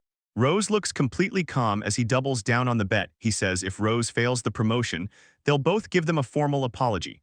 The blonde girl loses it and asks if he's actually insane for thinking an incompetent person like Rose could ever hit rank 4. Rose doesn't miss a beat and says that while she isn't ready right now, it's not impossible if she gets stronger by the deadline. The girl can't believe what she's hearing and reminds him that they only have a single week left before the test starts, and Rose just looks at her with total confidence, saying that a whole week is plenty of time for what he has planned. The blonde girl just laughs it off and tells them she's looking forward to seeing the look on Rose's face when they fail the exam. She starts walking away with her group, yelling back at Rose to make sure he doesn't try to run away from their promise. The girls start heading out and talk about coming back in a week to watch the disaster. Rose calls out for them to wait a second. The girl stops and asks what he wants now, so Rose tells her that the exam isn't supposed to be some big competition between them. He finishes by genuinely wishing them good luck on their own exams, leaving the three of them totally confused by his kindness. Phrygia yells one last insult from the distance, telling them to enjoy their confidence while they still can. Rose just ignores it and suggests to Rose that they should get moving too. As they start walking through the woods, Rose looks a bit guilty and starts to apologize, telling Rose that he feels bad for agreeing to that crazy promotion bet without even asking her what she thought. Rose gets flustered and tells him not to worry about it, since she's the one who got him caught up in her drama to begin with. Rose rubs the back of his head and admits he just got heated. He realized a second too late that he totally fell for a cheap taunt. Rose clenches her fists and tells him that even if he hadn't said anything, she was about to snap and say the same thing herself. So Rose asks if those girls were really her old party members because of how intense they were. Rose looks down and confirms that they were. She explains that the blonde girl Phrygia is the leader of that group, and when they first started out together, everyone's skills were about the same, but Rose was the only one who couldn't seem to get any better as time went on. She admits that Phrygia definitely hated how slow she was at improving. Meanwhile, Rose just processes the fact that the girl from earlier really is the leader.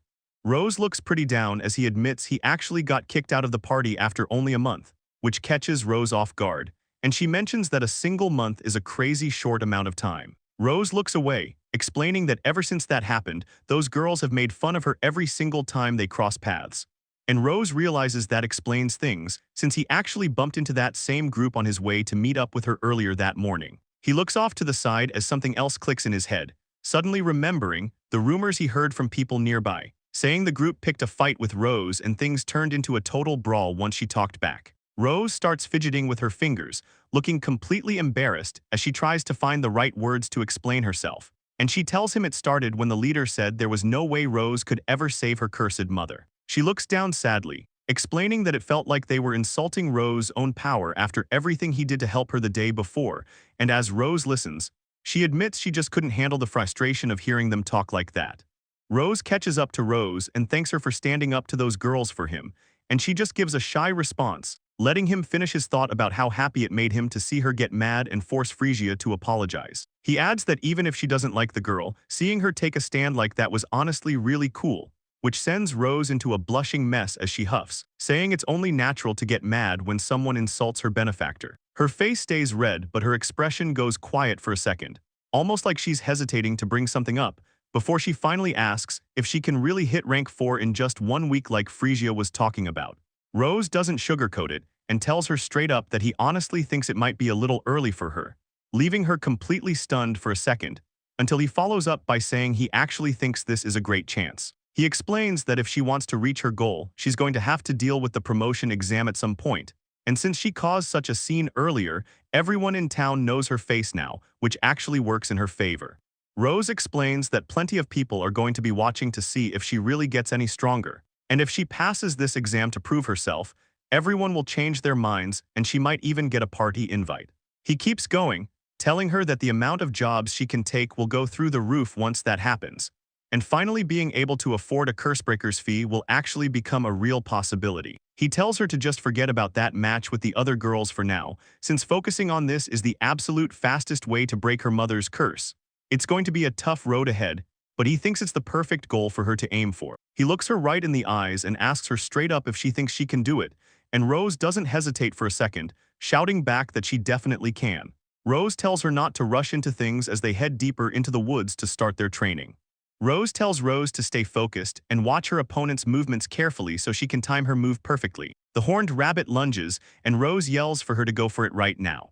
Rose shouts back and takes the shot, officially starting her big push for the promotion exam. 5 days pass since she started this training, and now she's facing off against a bird called an iron feather. The bird zips through the air like a bullet, but Rose keeps her eyes locked on it while it starts a high-speed dive. She knows it's coming straight for her, but she also knows the bird can't change its path once it's committed. She waits for the perfect moment to dodge and calls out that she's aiming for the landing spot, swinging her blade down with everything she's got. She's covered in sweat but doesn't let up for a second, completely focused on the fight until a voice suddenly calls her name, making Rose look up from his map to see who's there.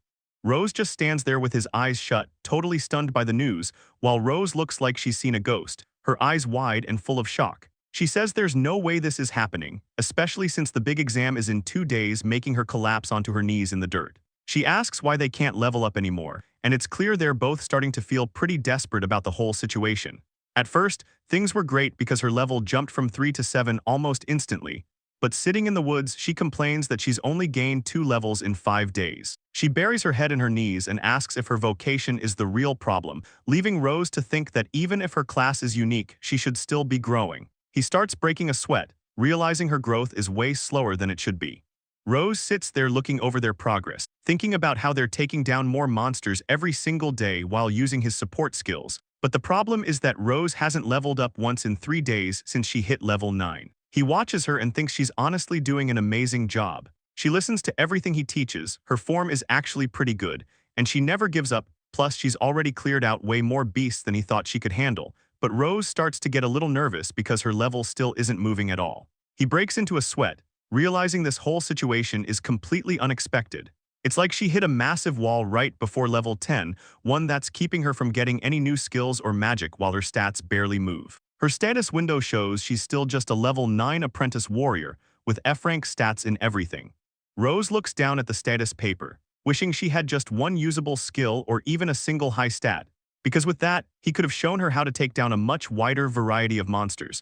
But he's totally stumped since he's never seen a vocation like this and has no clue what an apprentice warrior even is. He starts panicking, thinking her abilities might actually stay stuck at a beginner level forever because of that name. So he just sits there in silence, staring at the stats while Rose stays slumped over on the grass. He tries to tell himself that there's no way a job like that actually exists, but he can't shake the feeling that even if she keeps getting stronger and leveling up, he's basically run out of time to fix this. He looks away, wondering what's even going to happen next if she somehow hits level 10 today. It's obvious to him that Rose is hitting her absolute limit after pushing herself so hard every day, leaving Rose sitting there wondering what his next move should be while Rose finally starts to stand back up.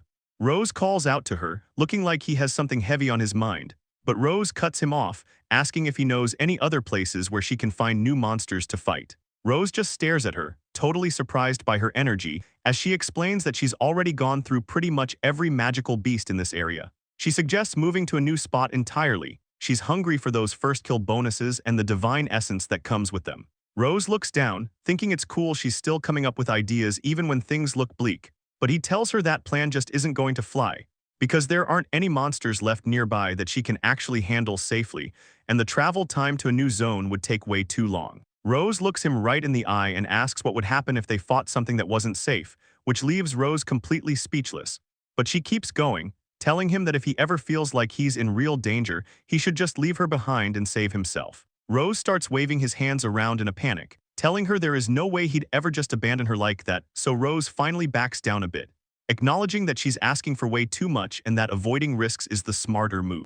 Rose looks at him, acknowledging that she knows he's just worried about her safety, but she reminds him that they only met in the first place because she was willing to risk it all against that flare Bambi. She tells him straight up that she needs to keep challenging herself if she ever wants to actually get stronger. Hearing her determination makes a small smile creep onto Rose's face. Suddenly, Rose smacks his own cheeks with both hands to snap himself out of it, which totally startles Rose. He laughs it off, admitting he's the one who was lacking guts, especially since their end goal is already so reckless. He looks at her with a new sense of focus, realizing that trying to play it safe was just being naive, so he decides to listen to her and go after a completely different type of magic beast. Rose mentions he already has a target in mind, and Rose is all in, ready to get moving as they walk into the forest together, Rose asks what they're hunting, and he promises to explain everything on the way.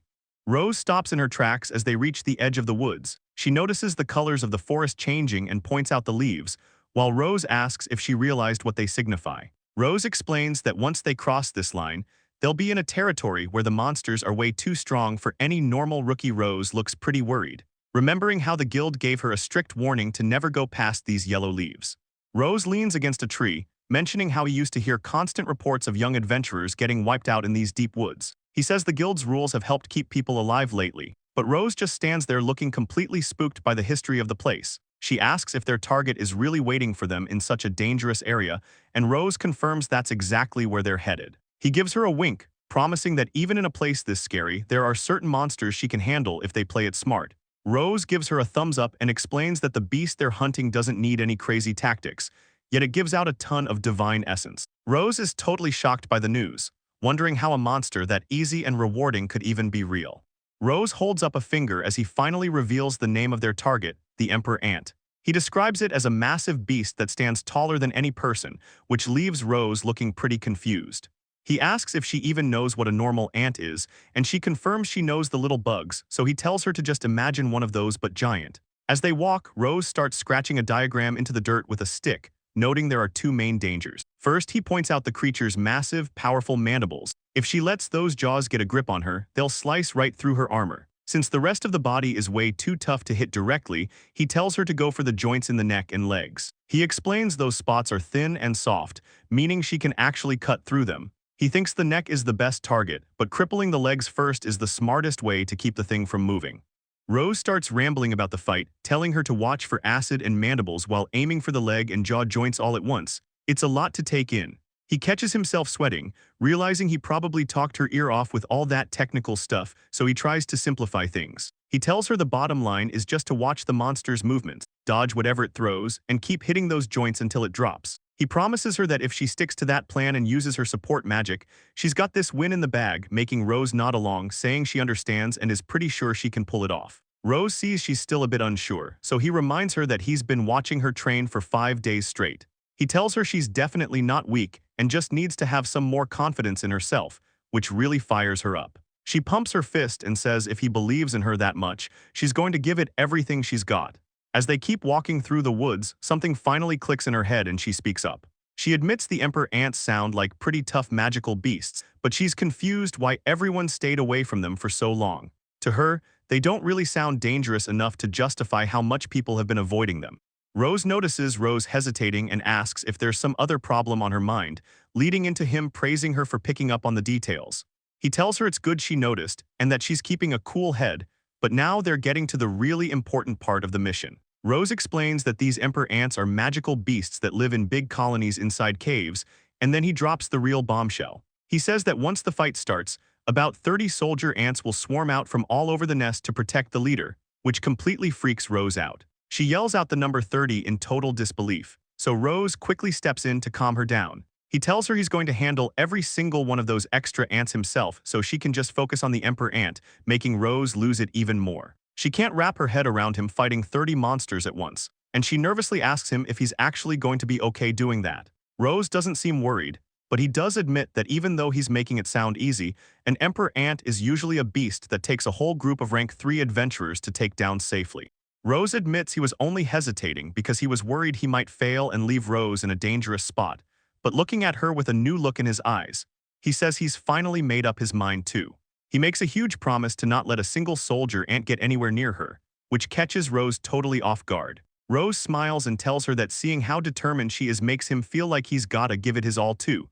And just as they're about to move, he stops and tells Rose there's one more thing he forgot to mention. He brings up what she said earlier about how he should just run away and leave her if things get too risky, but he gets serious and tells her that's something she should never say to him.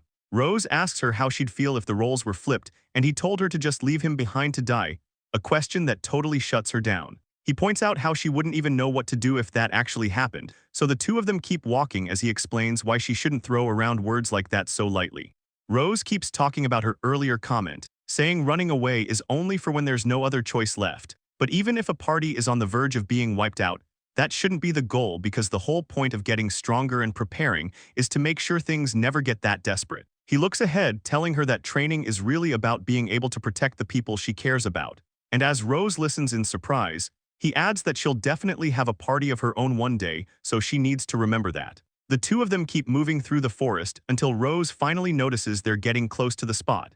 He points out a bunch of dirt balls on the ground, explaining they're just stuff dug out by soldier ants expanding their nest. Rose just stands there staring at the evidence of the monsters nearby, not saying a single word. Rose catches her expression and asks if she's getting nervous, which makes her jump and stammer out a quick yes. He tells her to trust him because she'll be fine, and though she agrees, she admits she's just been overthinking things. Rose starts thinking about what he'd actually do if Rose was in real danger and told him to just run away and save himself. He wonders how he'd handle it, questioning his own reaction if things ever got that bad. But it's not just about her, he's thinking about any future party members he might team up with down the road. He tells himself to stay calm because when the people he cares about are in a tough spot, he needs to be ready, and just like that, they reach their destination in the woods. Rose points out the massive cave entrance, telling her it's an emperor ant nest and that it's finally time for a challenge. They stand there looking at the dark opening of the nest while he confirms this is definitely the place. Before they take another step, Rose stops and calls out to her, telling her there's one thing they need to do before going in. He tells her to come over to him, and she quickly moves closer to hear what he has to say. As she asks what's going on, he just tells her to stay right there and keep still for a second. Rose activates a spell called All Vision to enhance their sight. Rose gets caught off guard by the sudden flash, and she stands there looking around completely confused while Rose looks toward the cave entrance, noticing that nothing seems different just yet. He tells her to go ahead and take a look inside the cave now.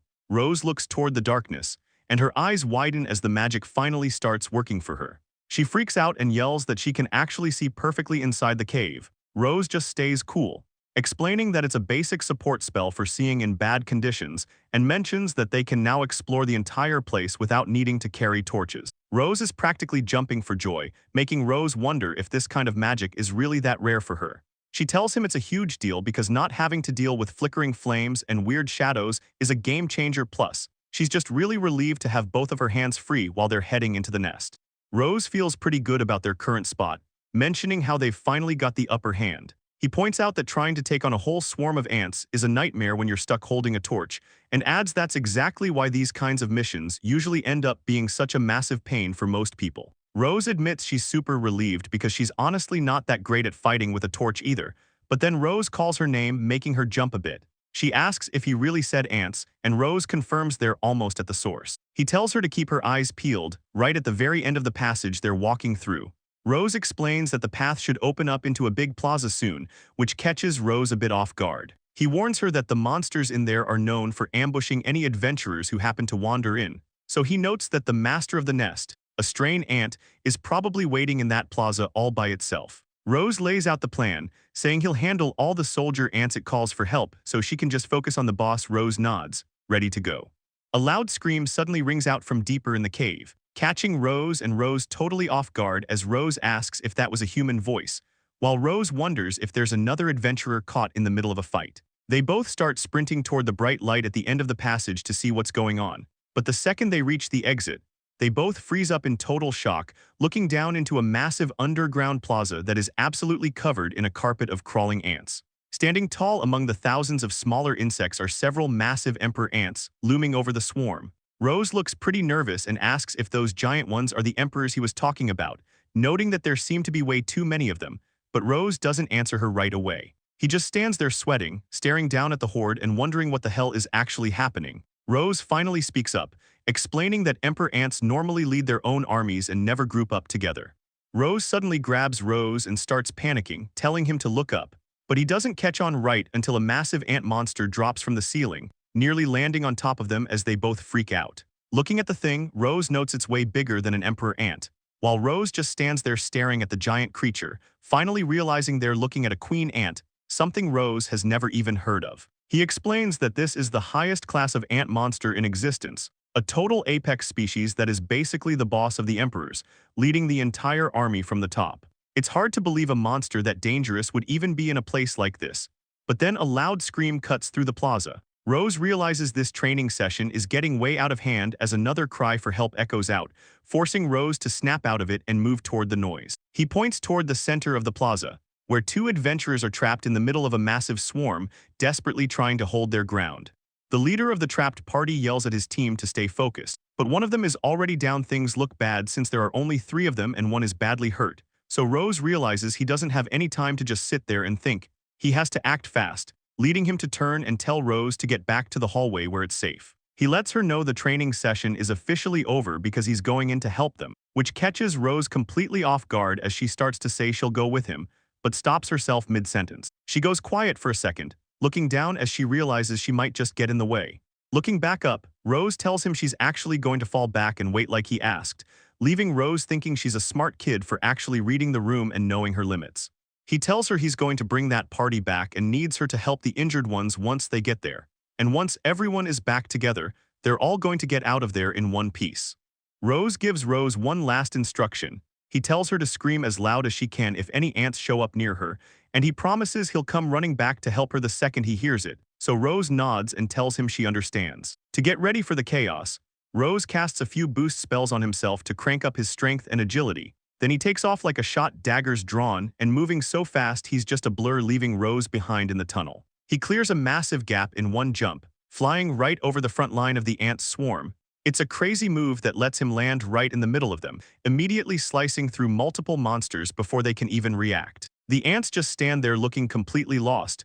They can't even keep track of where the attacks are coming from. Rose doesn't slow down for a second, ripping through the pack with clean hits and leaving nothing but monster parts behind. Over with the trapped party, the lead guy is struggling. He's cursing out the ants for being such a pain, but then he looks out into the swarm and sees someone fighting.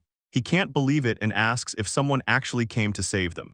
Rose yells for everyone to stick together and regroup.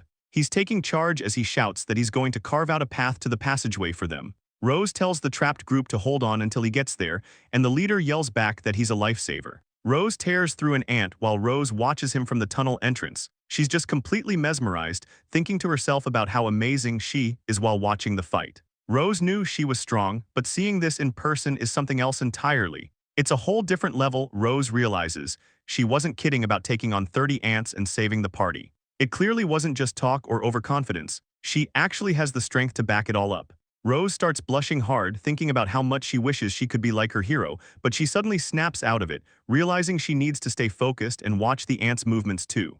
Rose watches from the side, totally blown away as she realizes Rose can actually pull this off. Rose gets into the zone, thinking about how it's been a minute since he's had to fight at full power like this, but it turns out he's not rusty at all. He moves through the swarm with zero hesitation, and the guy he's saving is just standing there in shock watching Rose tear through the ants like they're nothing. The bald adventurer is sweating bullets, staring at the fight and wondering who the hell this guy even is. His partner says they have no clue, but they don't have a choice except to bet everything on him right now. Rose keeps the pressure on, noticing that the ants are finally ignoring the party and focusing entirely on him. He's feeling good about the situation, realizing that at this rate, he's definitely going to save everyone, although he knows if he'd shown up even a second later, things would have ended badly for the group. He looks back and thinks that, honestly, it was Rose's own drive to save her friends that made this rescue possible. Rose charges straight into the mess, carving a path through the swarm toward the trapped guys.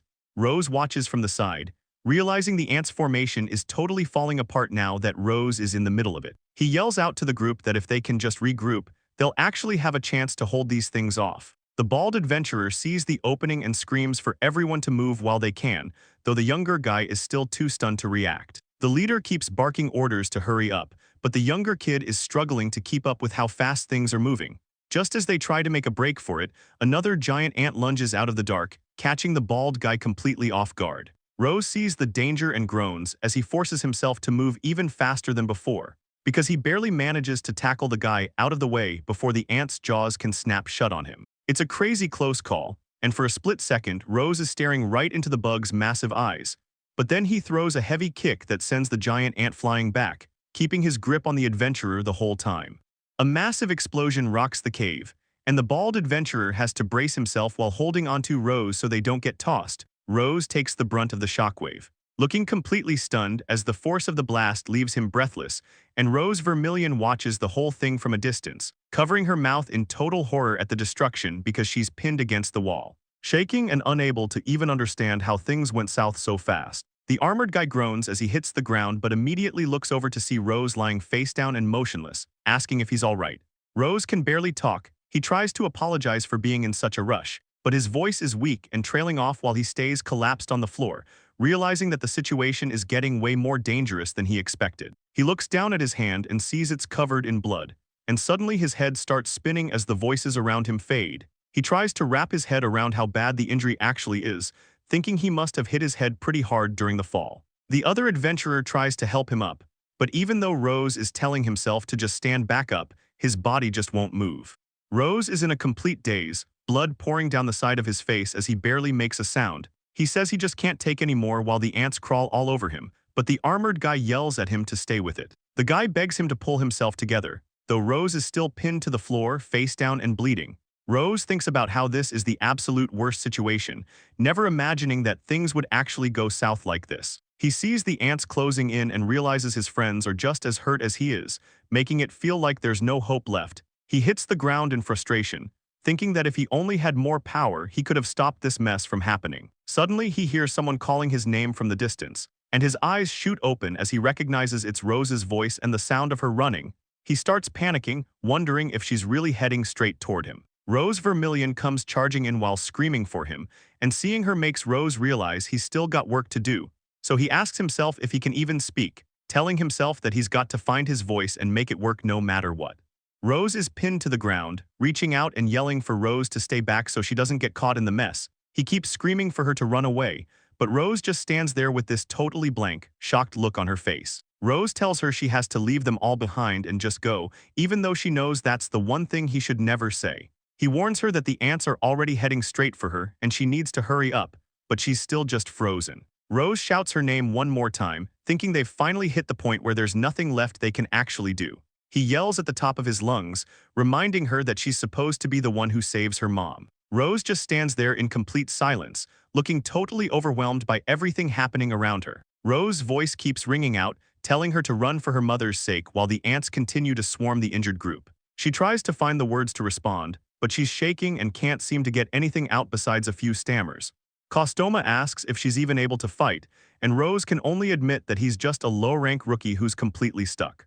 Rose is still pinned down and bleeding, but he begs Rose to listen, telling her she's smart enough to see this is a losing battle. Kostoma chimes in, yelling at the top of his lungs for her to get back to the guild and report the situation. He screams that she needs to tell them a queen ant has shown up, which leaves Rose completely stunned by the news. Kostoma keeps shouting, telling her they need reinforcements, specifically rank 2 adventurers or higher, or else they're all going to be wiped out right here. Kostoma promises he can hold them off for a little while and will definitely keep Rose safe, but Rose just looks at him in shock. He pleads with her, saying she's the only one who can make it out, and finally she gets it.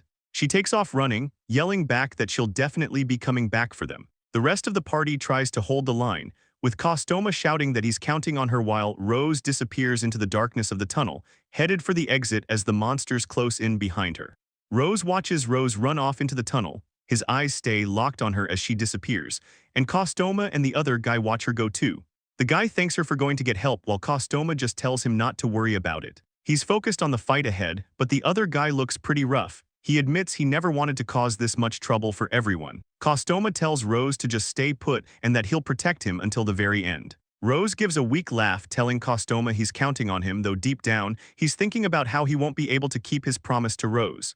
He feels terrible about it, thinking about all the pain he's put her through, but then he stops himself. He knows that apologizing is the one thing he's never supposed to do, yet he can't help but feel like a total loser. He talked a big game and now he's just face down in the dirt, barely able to move. He just whispers her name one more time as the situation gets even worse.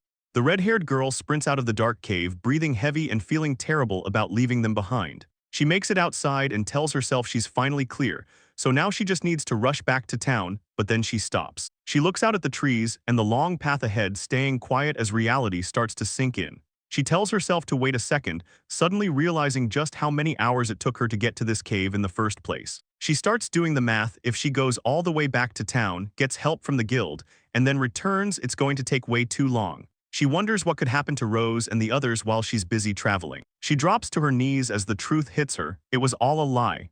They only told her those things to make sure she escaped. She feels like an idiot, thinking that if she had just stopped to think for a second, she should have known better. She covers her face, telling herself she has to turn back right now because leaving things like this is just wrong. She knows she might not be strong enough to save Rose, and Rose doesn't even want her there, but she can't just let them die.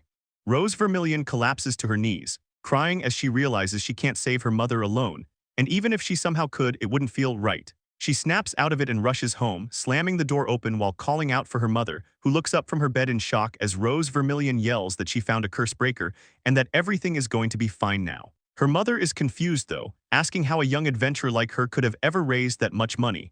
So Rose Vermilion puts on a brave face and lies, claiming she's gotten way stronger and has been grinding quests non-stop. Her mother smiles, mentioning that a very kind person named Rose has actually been the one taking care of her lately, and as she asks where that person is so she can thank them. Rose Vermilion completely freezes up, trying to force the words out. But her voice fails her as she thinks about what she left behind, the horrific truth finally sinking in that her teacher sacrificed herself just to make sure she could escape that monster. She starts shaking, telling herself over and over that this is all wrong and she can't let it end like this.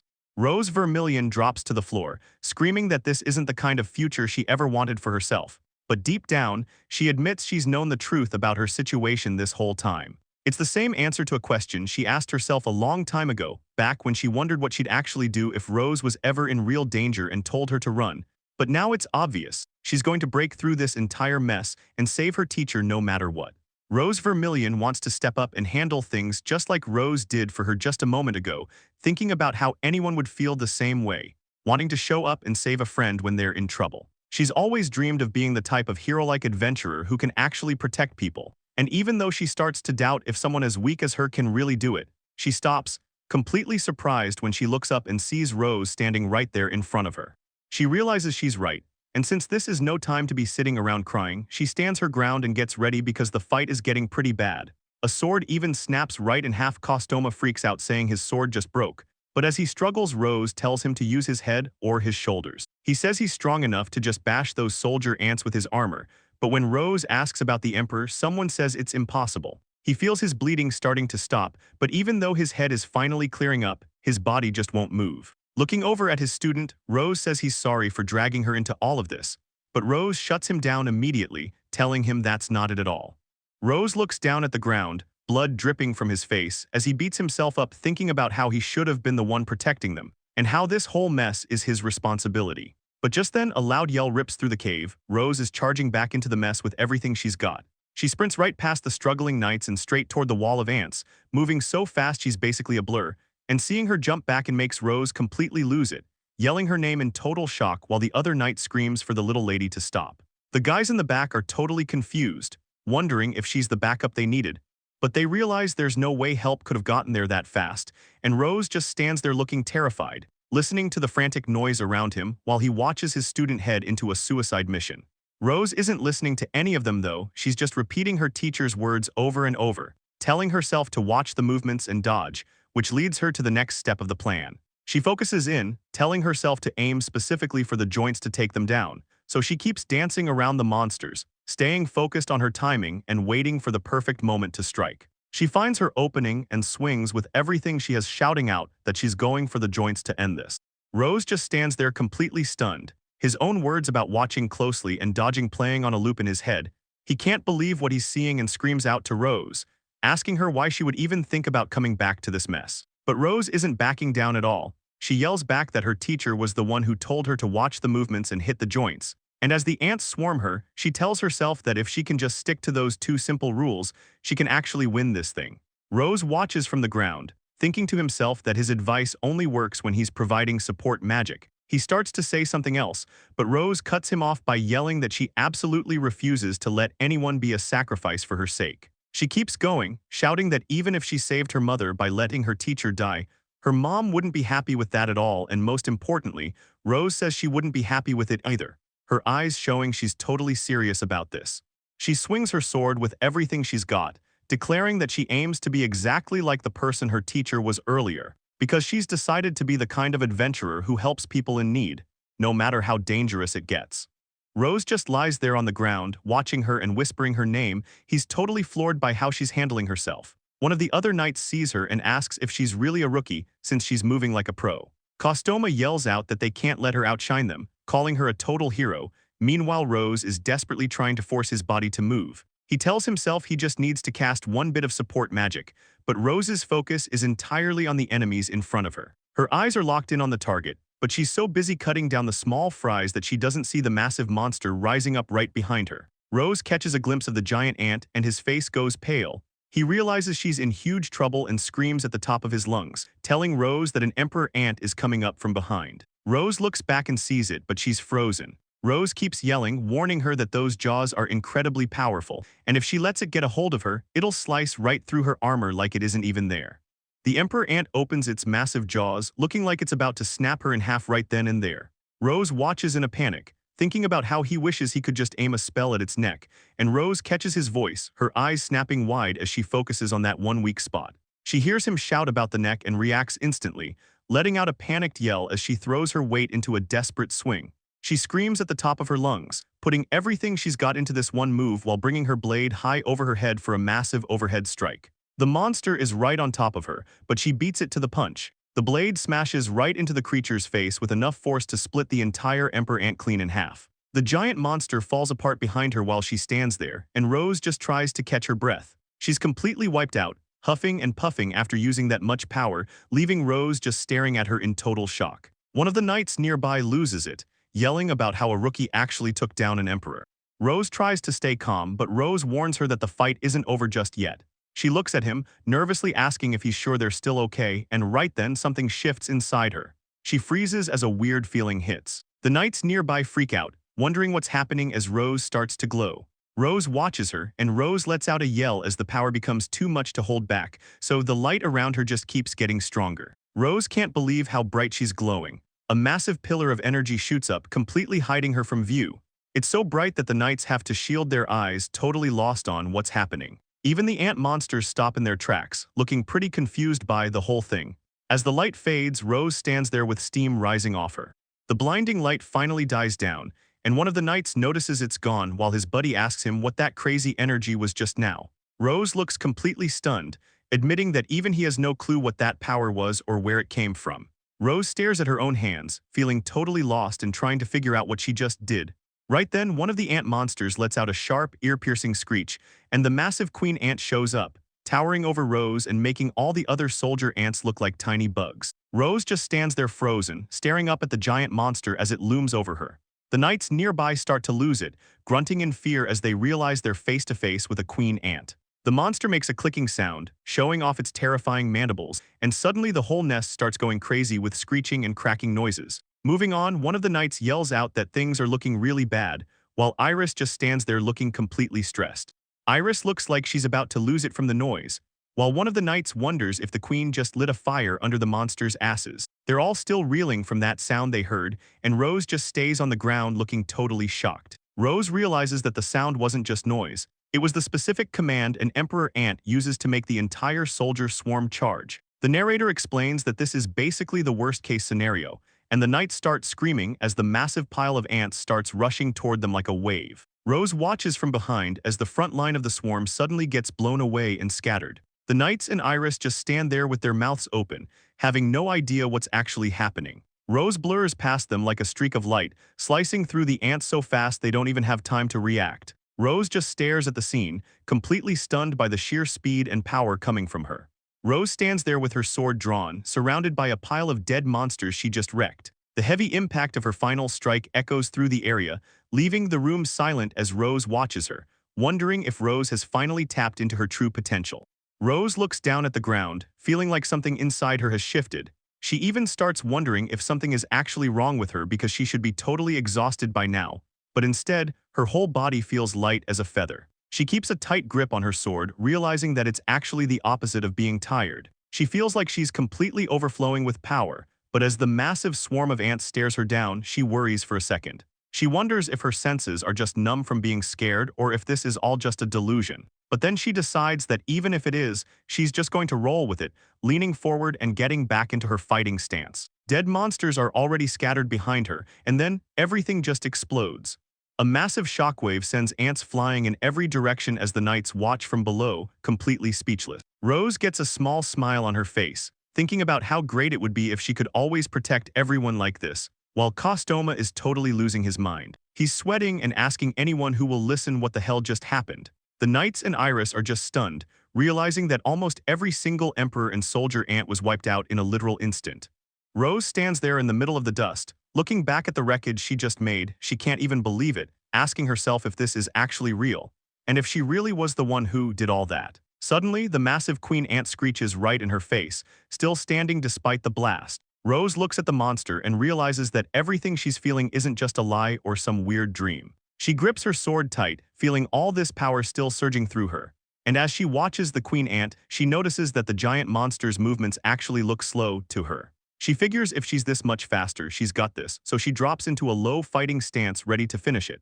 Watching from the ground, Rose Fleur thinks about how his God's Eye skill works, and how it lets him see that she can now perceive the divine revelations of everyone around her, and that's exactly how he knows she's ready. The queen ant swings wide, but Rose is already moving in for the kill.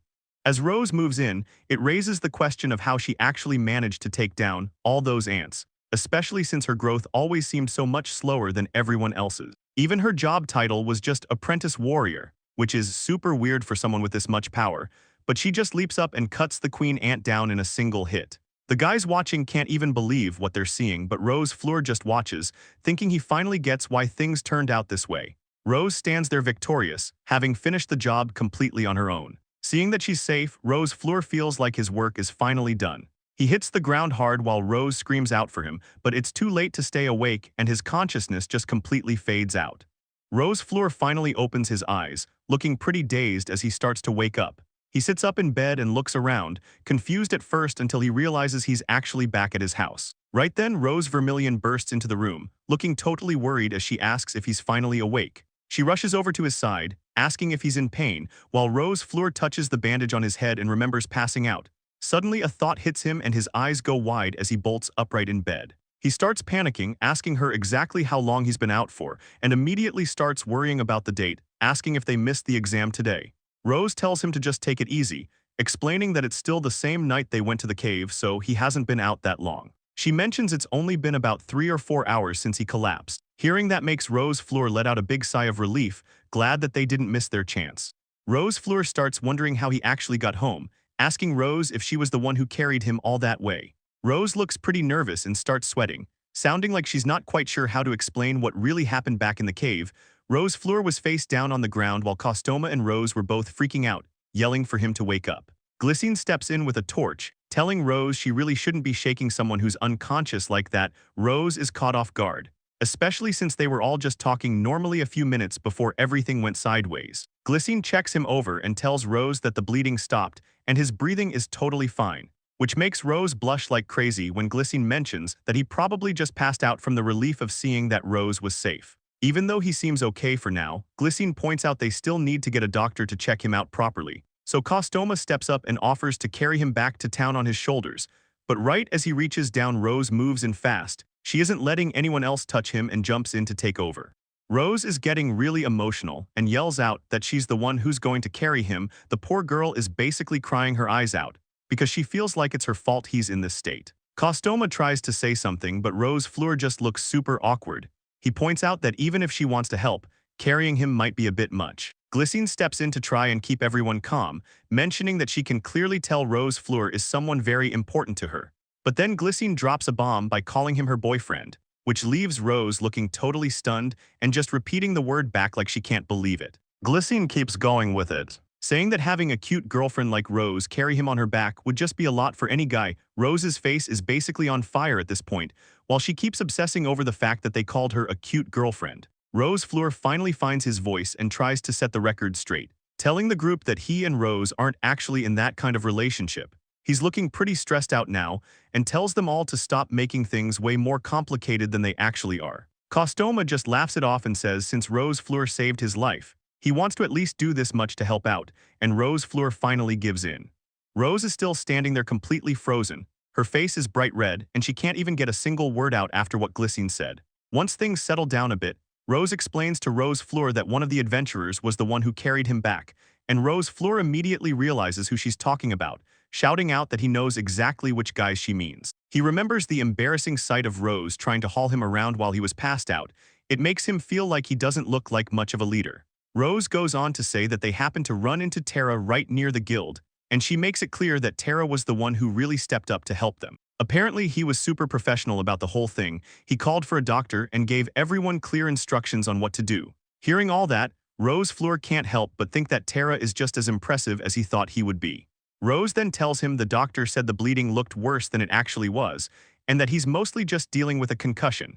Rose Fleur just sighs, feeling pretty lame since he was the one who was supposed to be helping everyone else out.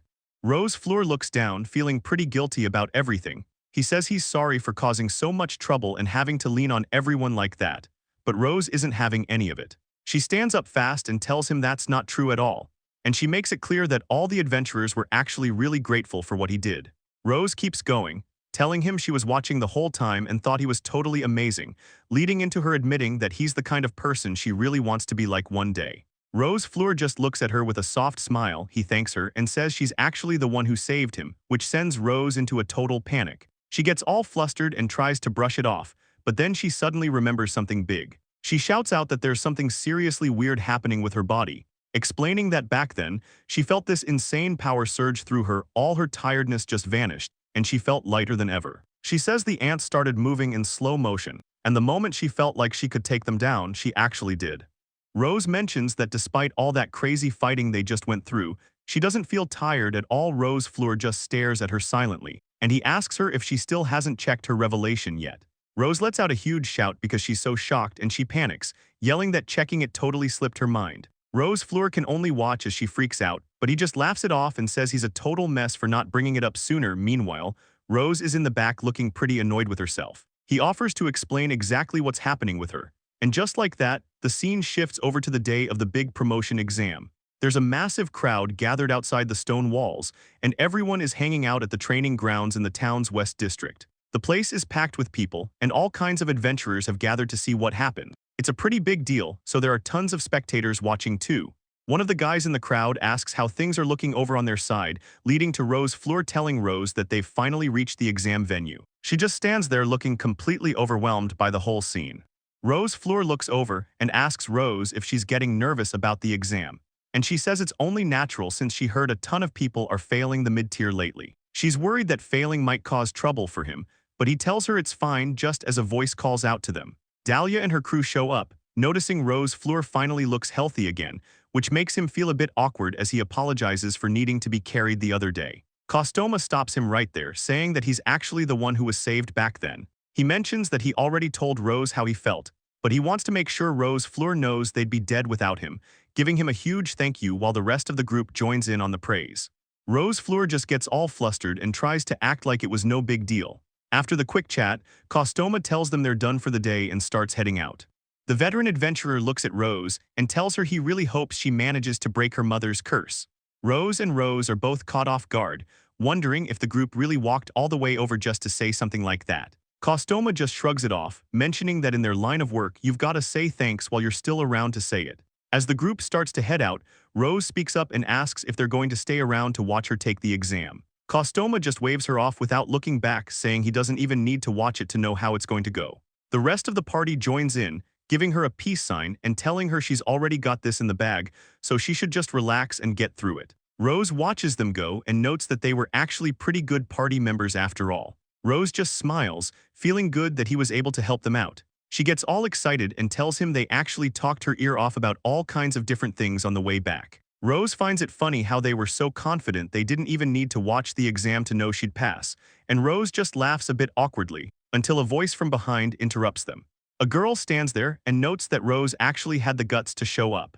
Rose freezes up and yells out Phrygia's name, seeing her former party leader standing there with the rest of the group looking smug.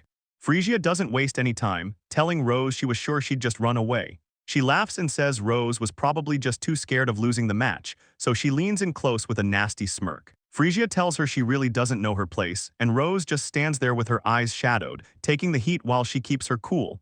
But then she looks Phrygia right in the face. She stands her ground and says she isn't running away anymore. Phrygia looks surprised as Rose stares her down, telling her she's going to show everyone what she's got.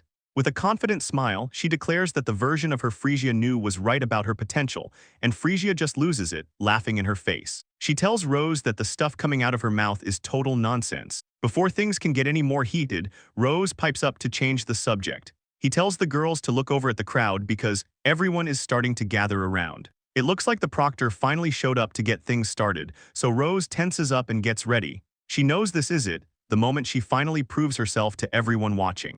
The big moment finally arrives as the announcement hits the air.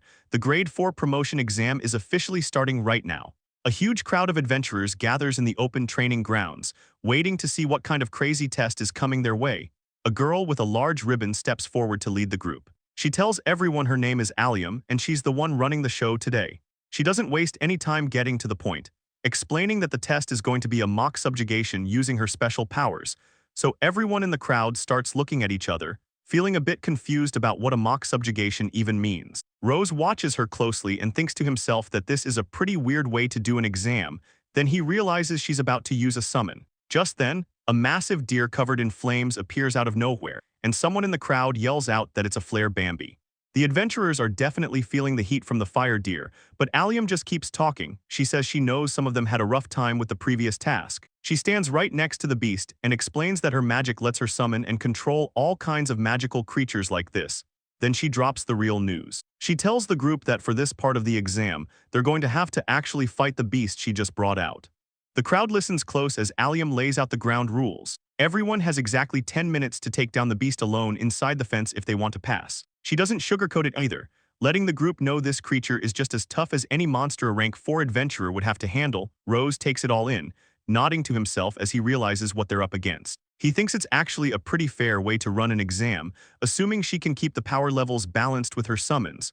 While the rest of the candidates listen to the warnings, they can fight however they want, but running away or trying to cheat is an automatic fail. Allium gets serious for a second, reminding everyone that she has total control over how the beasts move. But she makes it very clear that if anyone gets hurt during the fight, the guild isn't taking the blame for any accidents. Since this isn't the only time they can take the test, she tells them there's no shame in walking away if it looks like too much. Then she decides it's time to stop talking and finally show them what they'll be fighting today.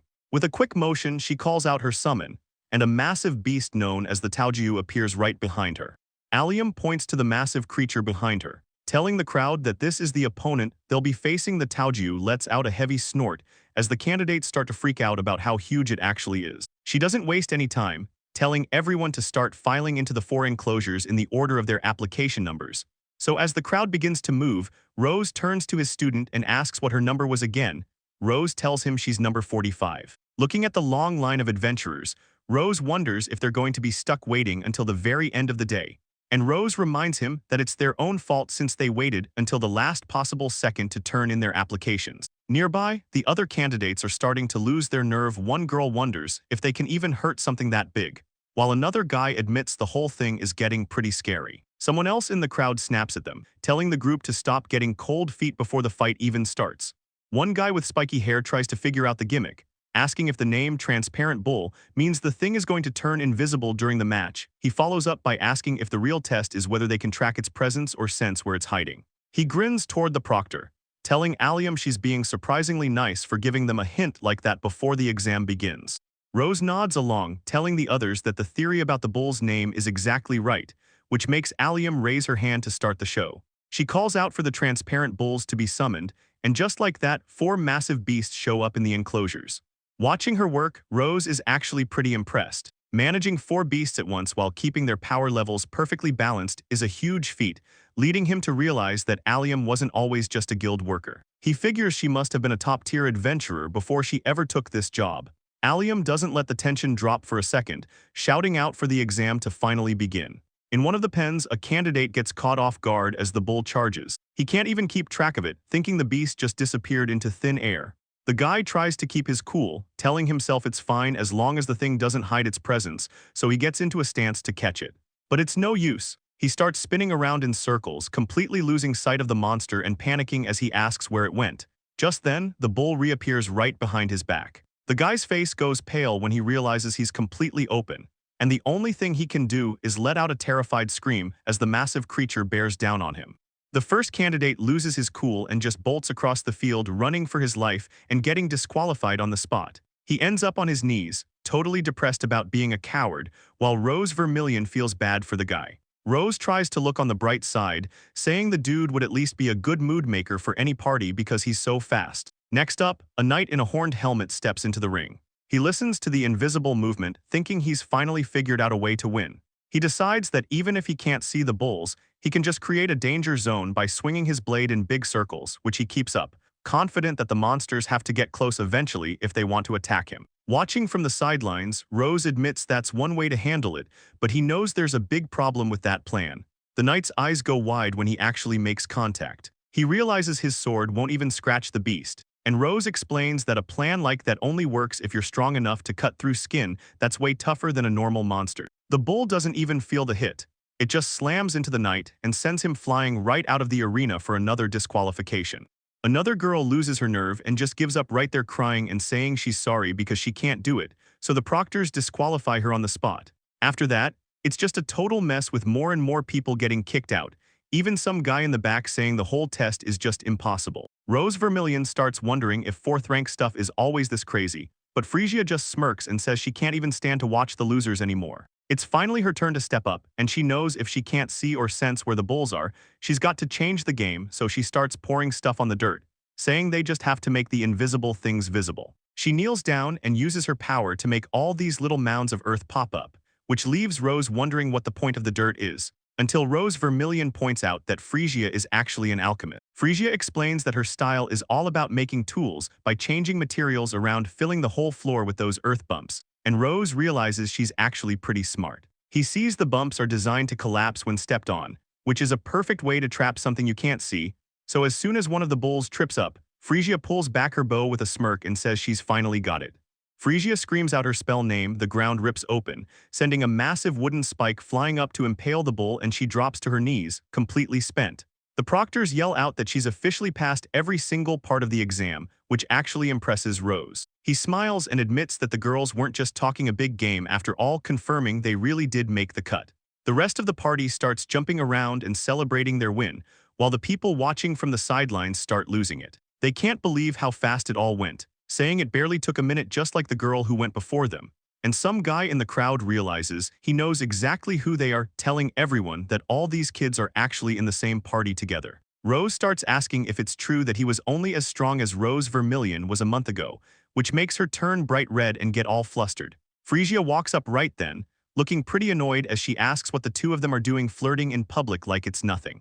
The other girls in the group say hi to Frisia while Rose keeps it chill, telling the whole squad they did a great job on passing the test. Frisia just looks away with a smirk, saying that he's acting all composed as usual despite the big win. Frisia asks Rose if he was even paying attention, reminding him that even level 10 adventurers can't handle a beast like that. Rose just stands there looking completely shocked as the monster charges past. Frisia looks over and wonders out loud if a level 3 first year like little Rose could ever actually beat a monster on that level. Rose doesn't back down though, telling the group that she won't really know for sure until she gives it a shot.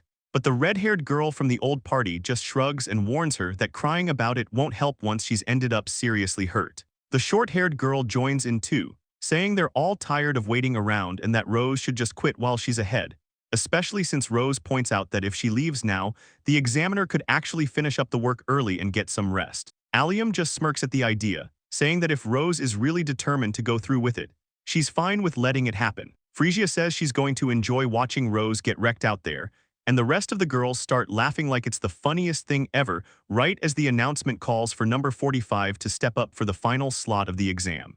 Rose lets Rose know it's finally her turn and heads out to the arena while he stays behind to wish her luck.